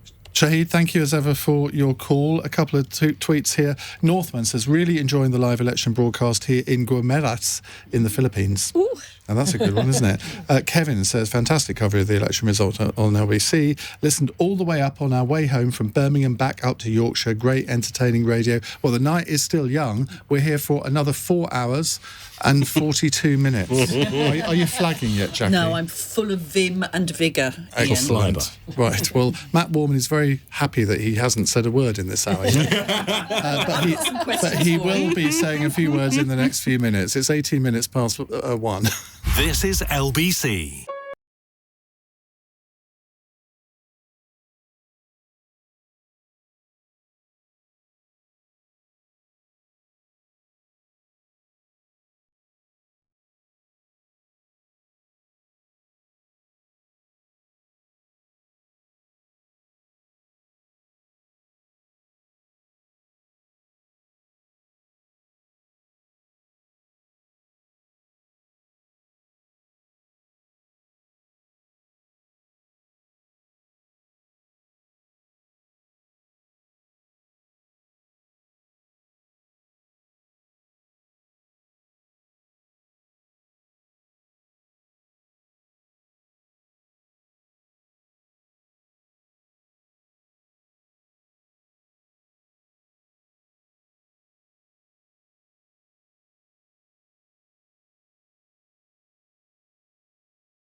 LBC's Election Night Live with Iain Dale.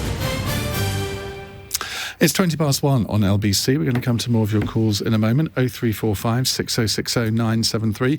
Elaine is a fan of Siobhan McDonough. She says, so glad to hear you've got Siobhan McDonough in the studio. She's my local MP and she's truly outstanding in the way she helps the community and local residents. Thank you, Elaine. And we have praise for Matt Warman as well. I've never come across Tory MP Matt Warman before, I confess, but listening to him on LBC with Iain Dale and Jacqui Smith, not an easy gig tonight. He's rather an impressive communicator. I hope he survives the impending meltdown of the Tory party. It was going so well. Thank you. On the topic of which, yes. Siobhan's just had a grilling about whether or not she's been loyal enough to the last Labour leader. And we touched on this earlier, Matt. There is a suggestion that quite a few Tory candidates in this election have tried to describe themselves as local Conservatives, to separate themselves from Boris Johnson, to try to insulate themselves, presumably, from what the damage is from that leader. Doesn't that imply that Boris Johnson is actually no longer the advantage to the party that he previously was? Well, it might if this wasn't something that we've been doing for the last 5 years or so. So I think the separation of local Conservatives on the ballot paper and Conservatives more general has been a local choice available to local associations for a few years. My association in Skegness did it in their last set of elections. And the same questions were asked then is, why do you want to dissociate yourself from the central government? And the answer, I think, is ultimately because in local elections, local candidates want to be judged on local issues. They want to emphasise that this is about bins and planning and potholes, and that's what they're going to be able to change. So the point you're making, I don't think is a completely unreasonable one. Of course it isn't. People don't necessarily look at some of the stuff that has happened in Westminster and think that it has gone as well as they might wish, and obviously that's why the Prime Minister's apologised for so much of what went on. But the point about, do local candidates want to stand on local issues? Of course they do, and quite right too. But the story tomorrow morning may well be, or later on tomorrow, or even on Saturday, may well be... By the way, it's today. Sorry. So I did actually mean tomorrow morning, because I meant Saturday morning. Oh, did you? Yeah. Get her. May well be, to what extent has Boris Johnson been successful in safeguarding the Tory vote, the Tory share of the vote, partway through a government, and to what extent has Keir Starmer been successful in increasing Labour's share of the vote? Are you confident that Boris Johnson will have maintained or improved his share of the vote? And if he hasn't, how many of your colleagues do you think are preparing their letters to go in calling for his resignation? Well, look, I think what we'll see come Saturday morning is that there will be good news and bad news for pretty much everybody, actually. Is that I could sit here and say, look, Sunderland, Labour vote share down 3, Hartlepool, Tories gaining 2 seats, Labour standing still. I think it's quite easy to point to good things for a range of parties. What that really tells you is that if you want to form a view on the Prime Minister, you shouldn't be using this set of local elections with a low turnout, with all of the things that go with local elections, as the reason. These are the only elections we've got to go on. Well, of course, but that doesn't mean that that's the criteria that you should be using. I think the things that we should be looking at, and people will have a range of views on this as well, but the things that people should be looking at are those big national issues, whether it is Ukraine, whether it is the cost of living, whether it is all of those things that make a real difference. You really don't want them to look at the cost of living, because people really... No. I mean, I'm completely happy to say to people, you are going to have a choice at the next election. You have got to choose who you think is going to be able to best manage the economy to mitigate those global headwinds, and we will be talking about, I'm absolutely sure, come the next election, then every Labour government has left the country bust and it's left unemployment up. We can do all that. A general election. Oh, so now you want a long time to a general election rather than to use this as something to judge I can see why. A long time to a general election, and in that time, people have got to be able to pay their gas and electricity bills, have got to be able to feed their kids. And people are really, really struggling. And the government's response to date has been woeful. Let's bring in Sarah here, because we haven't heard from you for a while. You live in a very rich part, or you represent a very rich part of southwest London. Can you honestly say that the cost of living crisis is as big in your area as it might be maybe in Siobhan's? Well, it absolutely is. I mean, it is obviously, on average, a wealthy part of London and obviously the UK. But within that, we have people who are living on very low incomes. What's consistently a problem in our part of London is very high house prices. And that means that people are paying an awful lot of money for their housing, and that leaves them very little left over for their bills, for their food, for all of the other expenses that they have to pay. So the cost of living crisis is going to hit very hard in my constituency, as much as it is anywhere else. And how do you think people are going to be feeling, probably all three of you, how are people going to be feeling after today, when, of course, the Bank of England has put up the interest rate and are prophesying inflation potentially of 10% during the course of this year? That's going to be a big problem for people. I mean, homeowners everywhere, obviously, but as I say, where you've got high house prices, what we see a lot is sort of young people getting their first mortgage for the first time. And I think I'm right in saying, I saw these figures earlier today, that house prices have gone up on average about 10% in the last year. I think the average house price now, I'm not going to quote the figures, I haven't got them to hand, but we've seen a really steep increase. So for young people just getting on the ladder, they will have really stretched themselves to get that first mortgage, and they have been really trying hard to do that because they see this gap opening up between those who own property and those who don't. So they will have stretched themselves to get that first mortgage. So to see interest rates going up for that particular group of people is going to be very serious indeed. And of course, that's only going to add to the pressure. It's not just the cost of food and fuel, but for those people, they're going to be having increases in their national insurance payments. Difficult to get a mortgage unless you've got a regular salary. So of course they're going to be hit from both of those angles. So it's going to cause a huge amount of concern, I think. Matt, Rishi Sunak hasn't had a particularly good month or so either. And what do you think his chances of still being Chancellor are after the Prime Minister gets around to his next reshuffle? I think the Prime Minister's been very keen to go out of his way talking about all of the good work that Rishi Sunak has been doing in trying to manage the economy in what are immensely challenging times. So I'm not going to preempt the Prime Minister's reshuffle, but you can see some very good positive language from number 10 about number 11. And I think ultimately what everyone acknowledges is whatever people might think about Rishi Sunak on a personal level, and there's been, I think, some pretty unkind words said that I don't think he deserved, but he is doing an immensely difficult job, and there is no one sitting there saying, oh, here's the silver bullet, that if only the Chancellor could use this, then everything would be fine. We all know that these are big, big global issues, and I don't envy the challenge that he faces. Right, let's go back up to Hartlepool. Lily Keane is LBC's reporter there, and she's got Shane Moore with her, the independent leader of Hartlepool Council. I don't know whether Shane Lily is the successor to Hangus the monkey or not, but I'm obsessed with Hangus the monkey, because for a monkey to win an election, I thought was fantastic. Lily, tell us what's happening there. Well, I've not seen him here tonight, but yes, you are right. I do have Shane Moore here with me. He is still is the leader of Hartlepool Council. It still remains under no overall control, so the makeup here in Hartlepool hasn't changed too much. I think the Conservatives have strengthened their position, though, so it's looked likely that there is going to be a coalition with Hartlepool and the Independents. So, Shane, talk to me about how you're feeling right now. We've just had that result through. In the moments afterwards, you must be elated. Yeah, obviously I'm really happy to have retaken my own ward. So clearly I need to thank my mum, dad and all of the family for getting out and supporting me. But overall in the town, it's been a really positive night for coalition colleagues, yeah. Why do you think perhaps you've still been successful here in Hartlepool? Why do you think people are still voting you in? I think overall it's the positive message that we put out. For years, Labour have constantly been doom and gloom and talked this town down. And for the first time in a long time, with myself and other independents and the Conservatives, you actually have a positive message and people who are wanting to sell this town and make people proud of it once again.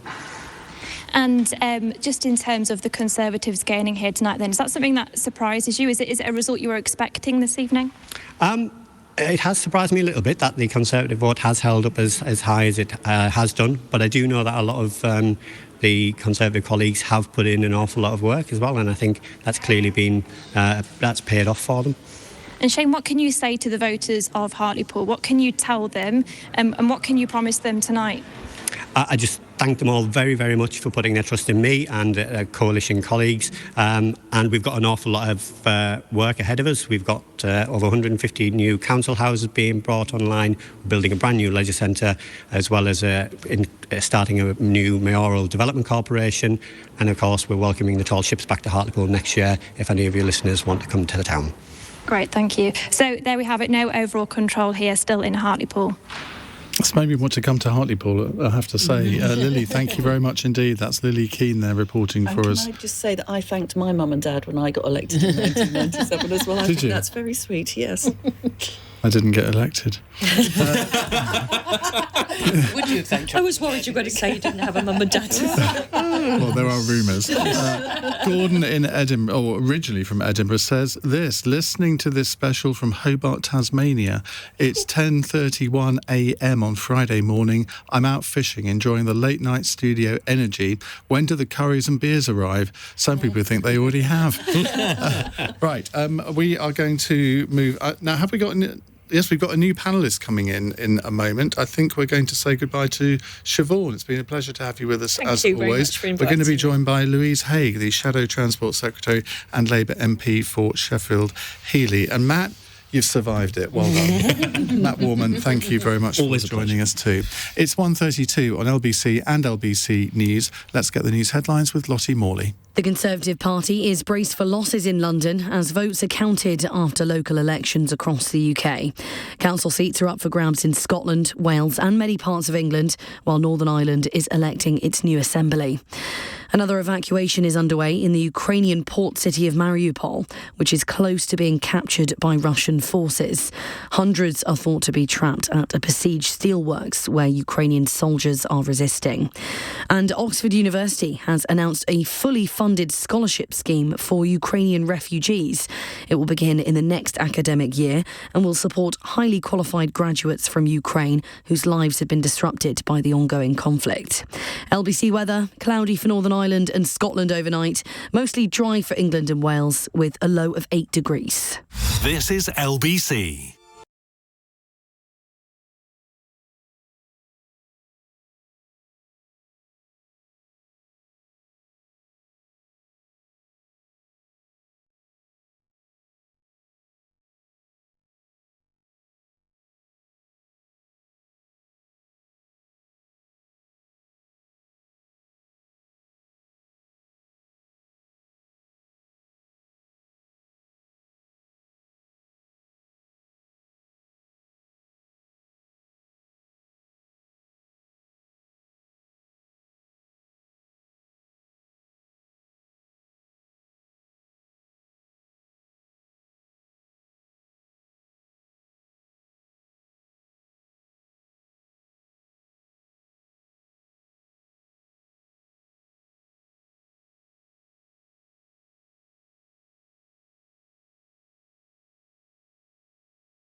LBC's Election Night Live with Iain Dale. Text 84850.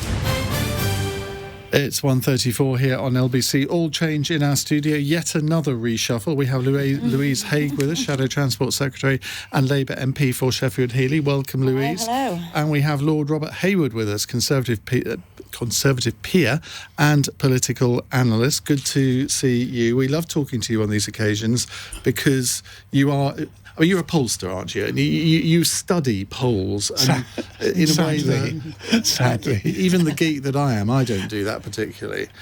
So we'll come to you in a minute. And also Sarah Olney is still with us, Liberal Democrat MP for Richmond Park, who speaks for the party on... Oh, we've got two transport spokespeople. Oh, five. Gareth Knight and Ben Kentish with us. Now, is there any news from Wandsworth yet? Because apparently I think they have taken Labour have taken the Wandle ward. So far, there's three key wards in Wandsworth that a lot of people are saying are going to be the key things in this. And all the reports seem to be that the ballot papers are looking pretty even. But worried faces on some of the Conservative councillors, they're clearly expecting it to be better. There are more results coming in. Peterborough, Labour have made a gain from the Conservatives. That's absolutely key. We often talk about Plymouth, Peterborough and Portsmouth as three bellwether councils. Just because they begin with P. Yeah, that's the only reason. It just makes it easy to remember. And the Greens have made a big gain from the Conservatives in Plymouth, a huge result for them. So there are some results looking good. I've got to say, the Conservatives just seem to be increasingly downbeat. At the moment, we're not seeing any confirmation, but I would be surprised if the Conservatives suddenly turn around and end up holding Wandsworth. I would be surprised, because all the news is coming back from the count that things are not looking good, but there's nothing confirmed yet. So we do need to be a bit careful. Also, at counts, the postal votes are counted separately, and the Conservatives traditionally tend to have a little bit of an advantage when it comes to postal votes as well. So if the ballot paper piles are looking fairly even on the night, it's often to the Conservatives' advantage because they might already have a little bit of a head start on postal votes. But that's by no means definite. That can vary from area to area as well. Ben Kentish, any news from your end? Yeah, Wandsworth, as you're right to say, Labour winning both seats in the newly created Wandle ward, Ian. It's because a new ward, we don't obviously have precedent, we don't know previous results, but it was seen as a bellwether. It was a ward that both the Labour Party and the Conservatives were fighting over.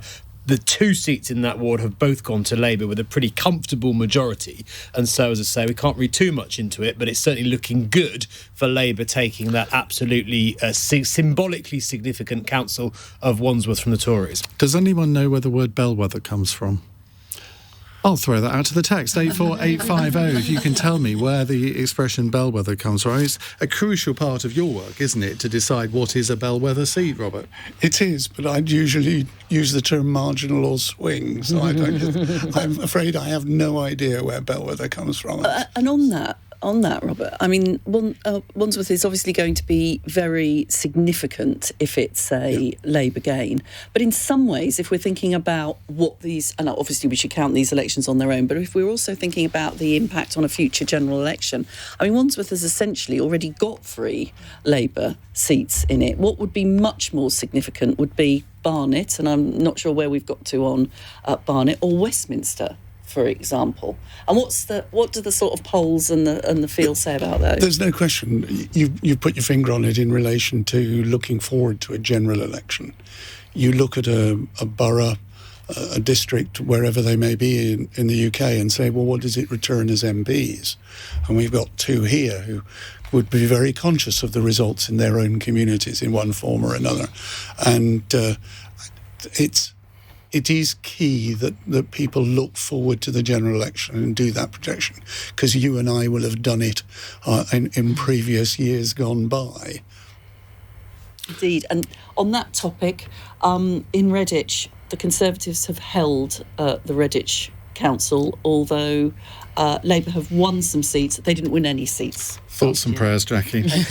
Now the Greens have won the Castle Ward in Colchester. The Lib Dems have gained a seat in Lincoln, the Abbey Ward from Labour, with a massive increase of 40. They went up from about 20% of the vote to 63% of the vote. This is the thing, isn't it, Gareth? In local elections, there are always local circumstances which can explain a result like that. It doesn't necessarily impinge on national things at all. It could just be something remarkably local, and yet we see that and we think, well, that's a bloody good result for the Lib Dems. Wandsworth would be the perfect example of this. So Wandsworth went Conservative slightly unexpectedly. I think it was 1978, and they made it was almost a mission in Wandsworth to make it a Thatcherite borough. It became a real flagship for the Conservatives throughout the 80s, and they held on to it despite losing all the parliamentary seats, and they held on to it quite comfortably. And if you speak to people in Wandsworth, an awful lot of people there vote Conservative without any hesitation at local elections, but they vote Labour at national elections. And yeah, we've talked about Croydon as well. A lot of people are saying that the Conservatives have a realistic shot at winning Croydon. And their entire campaign is based on local issues. The council there has been in a whole heap of trouble. Even the Labour mayoral candidate has attacked the council quite a lot over the course of the last few months. It's local issues really do come into play. I always think it's a little bit unfair. We've talked a few times about this local Conservatives thing. I mean, the Liberal Democrats have campaigned for years on literally the name of their leaflet, Liberal Democrat Focus Team. So I think that we need to be a little bit consistent. This isn't a new trend. And it's not particularly common for political parties to stick their leader all over their leaflets unless they're going into a general election. Sarah, you've got something to tell us. I've just had a quick text to say that the Lib Dems have taken control in Hull, which is one of the councils we were hoping to That was a real target for the Lib Dems, yes. Wasn't it? Now, we've got David Lammy on the line, but before we talk to David Lammy, you want to talk to Louise Hay. Well, it's a Labour-tastic section of the programme.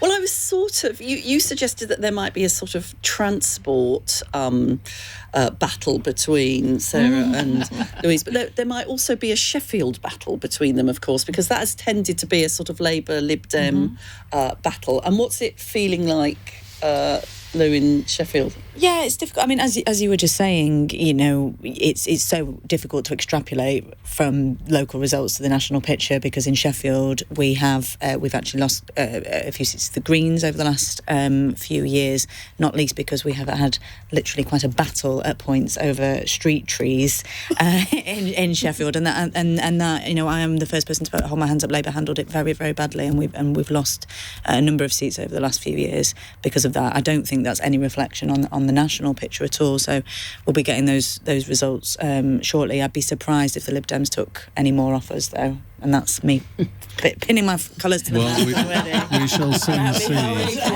Well, I don't think David Lammy wants to get involved in Treegate. Shadow Foreign Secretary, Labour MP for Tottenham, and of course you can hear him every Saturday at 4 on LBC. David, very good evening. Now, I don't imagine there's any doubt that your borough is going to remain a Labour borough, but what do you sense that the London scene is like overall? Well, my sense is, knocking on doors in London, that the undecided category of voters are coming over to Labour. I think in London there were a group of, if you like, soft One Nation Conservatives who have been very uncomfortable really since Brexit, but certainly uncomfortable with both the rule-breaking of Boris Johnson, policies like actually Rwanda that they're not comfortable with, and certainly in London, a sense that cost of living is cutting through, and want to give Boris and the Conservatives the bloody nose, effectively, and are voting Conservative, voting Labour. That's what I saw in Wandsworth, it's what I saw in Barnet, I think in Westminster. So I think it's going to be it feels to me like it could be a good night for Labour. Now, you obviously speak to LBC listeners every week. Do you notice a difference in the way that they evaluate political issues compared to when you go door knocking? Well, you know, Iain, that if you do a phone-in on cost of living, you get the most heart-rending stories, really tough calls, a lot of people really struggling, a lot of people that don't feel supported. And, of course, there's also that sense that politicians are out of touch. Now, that's not just unique to the government, all of us bear some responsibility for that. That reflects what's coming up on the doorstep, where people were talking about cost of living, they were talking about rule breaking, they were wanting to hear what politicians' offer was for them. And it's absolutely clear to me that, very bizarrely, going into this election, the Conservatives really weren't offering very much for people, apart from a tax hike, a loan scheme where you had to give the money back effectively for what was, the support you were getting on energy. And of course, that was against the backdrop of continuing rising inflation. And I think that has been a significant issue. And then there's been the issue of, can we trust our politicians? Are they telling the truth? And I hand on heart, many, many voters in London were raising what they perceive to be lies and misleading and rule-breaking. And I think that will be reflected in votes here in London. Just finally, when you come on out on Saturday at 4 o'clock, you will probably get the final results from Northern Ireland, or they might have already come in a little bit earlier. Are you concerned about the likely outcome of that election? Well, look, we have to wait to see. I think that the situation in Northern Ireland is very fragile and very delicate. We have needed to see real leadership and real honest brokering, at least from the UK Prime Minister. I'm very concerned that Boris Johnson has been absent from the situation there in Northern Ireland. This is running up to the local elections in Northern Ireland.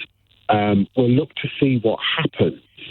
I don't think that it's been very helpful at all to be sabre-rattling about the protocol issues in the run-up to this election cycle. And the most difficult question that you're going to get in all the interviews that you're doing tonight is this: what does the phrase Bellwether mean? I don't know what the Bellwether seat is, but I do think if the Conservatives are losing Wandsworth, if they're losing Mrs Thatcher's former home of Barnet, that's a very, very bad night for the Conservatives. And those are certainly bellwether seats for the Conservatives here in London. Well linked there. David Lammy, thank you very much indeed. I've got 3 different definitions of bellwether here.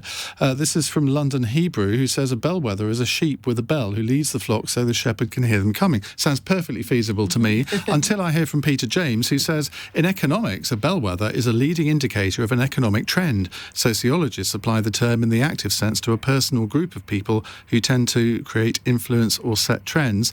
That sounds feasible, until I hear from Paul, who says, I think bellwether is a naval term when they rang the ship's bell in fog to avoid collisions. Well, I'm even more confused than ever. It's 1:47.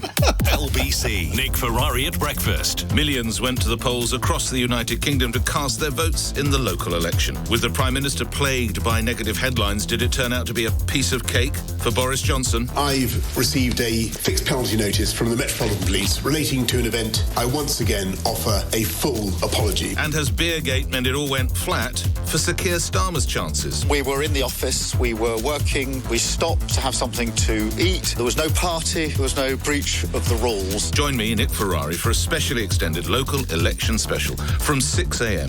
as all the results and your reactions come in. Nick Ferrari at breakfast. Listen on your radio and on Global Player, LBC.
Britain's conversation. LBC's Election Night Live with Iain Dale. It's 1:50 a.m. in the morning on LBC. I'm not used to being up at this time, I have to say. I know you are. You're a bit of a night owl, aren't you? I would usually be just hitting the clubs at this point. Right, let me just reintroduce our panel. We have Louise Haigh, Shadow Transport Secretary, Labour MP for Sheffield Heeley, Lord Robert Hayward, Conservative peer and political analyst, and Sarah Olney, Liberal Democrat MP for Richmond Park, who is also their transport spokesperson. Now, Louise, you just told us during the break that you have come here from Question Time in Walsall. I mean, they're flogging you, aren't they? This is outrageous. I feel like a dead horse, yeah. I kind of stopped myself before I likened you to a dead horse. How did that go? Well, I've done a full day knocking in Sheffield, and then Walsall, and now London, and then back to Sheffield in the morning for the South Yorkshire mayoral count. So I'll be ready for my bed. I'll not be hitting the clubs tomorrow. Is that Dan Jarvis? Dan Jarvis is standing down. Oh, is he? Yeah. So our new candidate is Oliver Coppard, and we're hoping that he'll romp home tomorrow. Now, Robert, you had some interesting points. I was just going to make an observation, and it's obviously on the limited data that we've got so far, but there seem to be three different sets of results across England. If you look in London, the Labour Party seem to be doing well, and the Tory Party is not doing well. In the north of England, on the results, if one's looking at Newcastle, Sunderland, Halton and places like that, the Labour Party is not making the progress that one would have expected, and they're losing seats in some cases to Greens or whatever. And then on the limited information that we've got from places like Colchester, Broxbourne, Tandridge, the home counties, the Tories are holding on to a number of their seats, a fair number of them. They're losing some to a combination of Lib Dems, Greens, residents and the like, but their vote share is down quite markedly. Now, whether that continues, I don't know, and whether our colleagues over there can add to that, but that just seemed to be what the position is, these three different sets of results in different parts of the country. Gareth, would you subscribe to that? Yeah, broadly speaking. I think the thing that's really standing out to me increasingly, actually, looking at results very slowly trickling in, is how well the Lib Dems seem to be doing.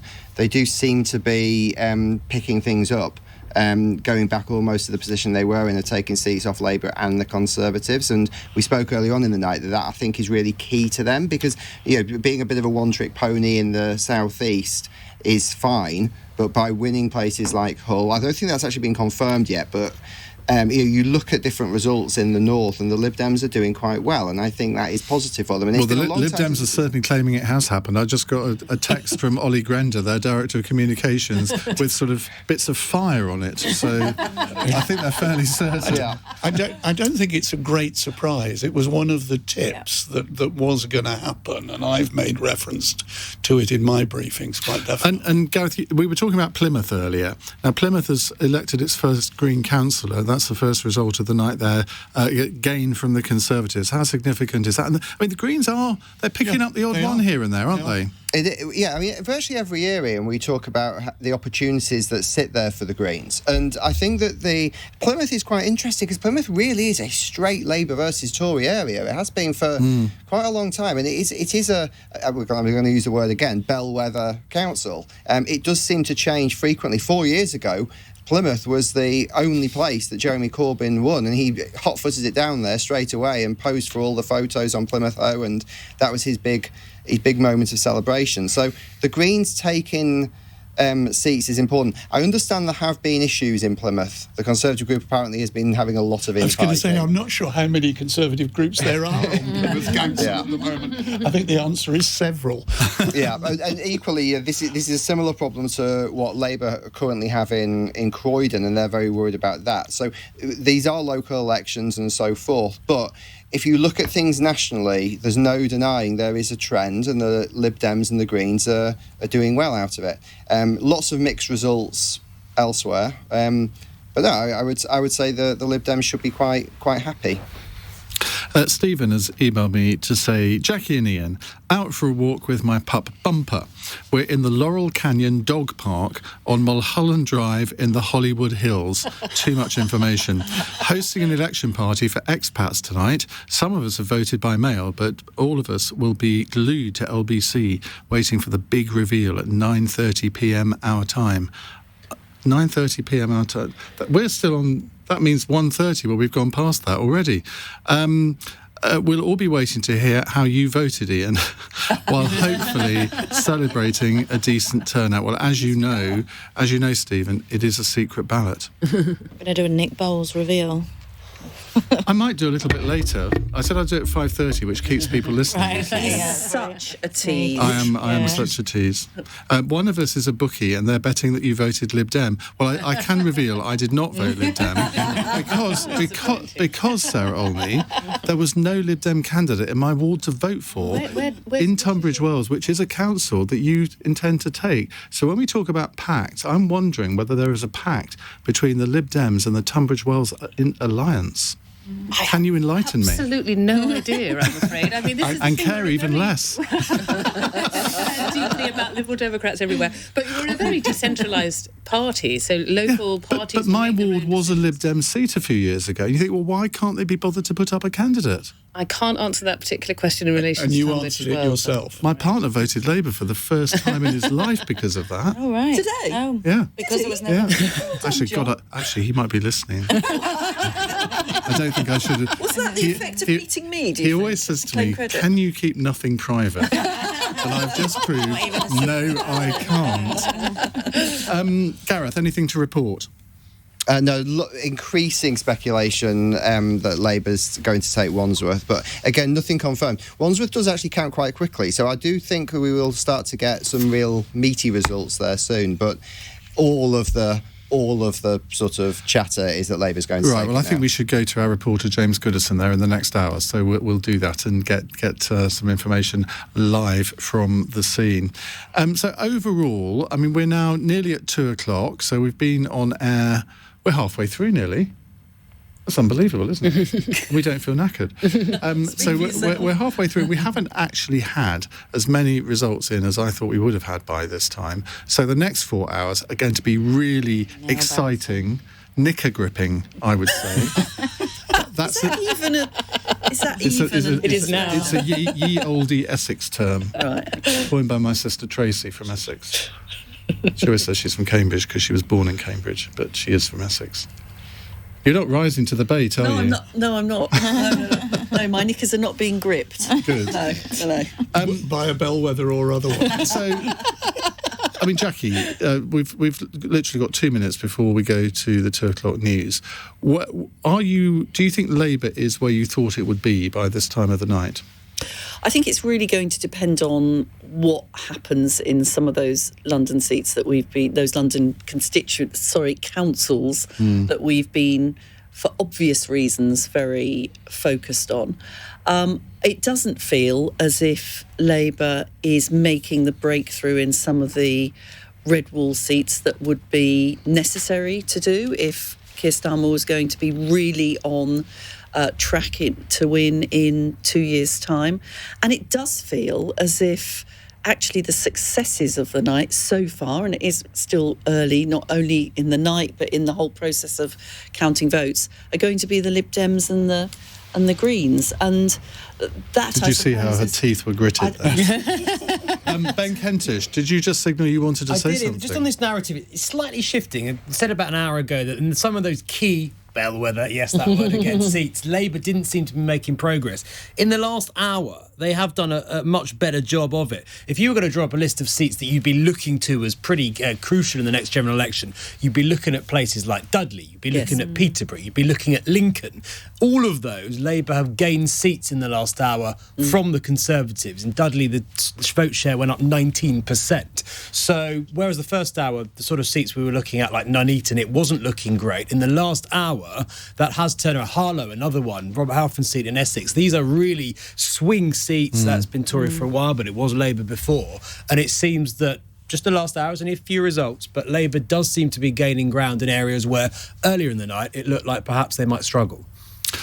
Ben, thank you very much indeed. 0345 6060 973. It's all very well us pontificating in this studio. You can do a bit of pontificating if you like, and we'll get you on air over the course of the next 60 minutes. In fact, over the course of the next 4 hours. 0345 6060 973. Now, we're about to say goodbye to Sarah Olney. You're off to your county. I'm off to Richmond. I'm looking forward to it. Thank you very much indeed. Robert, you're staying with us. Louise is staying with us.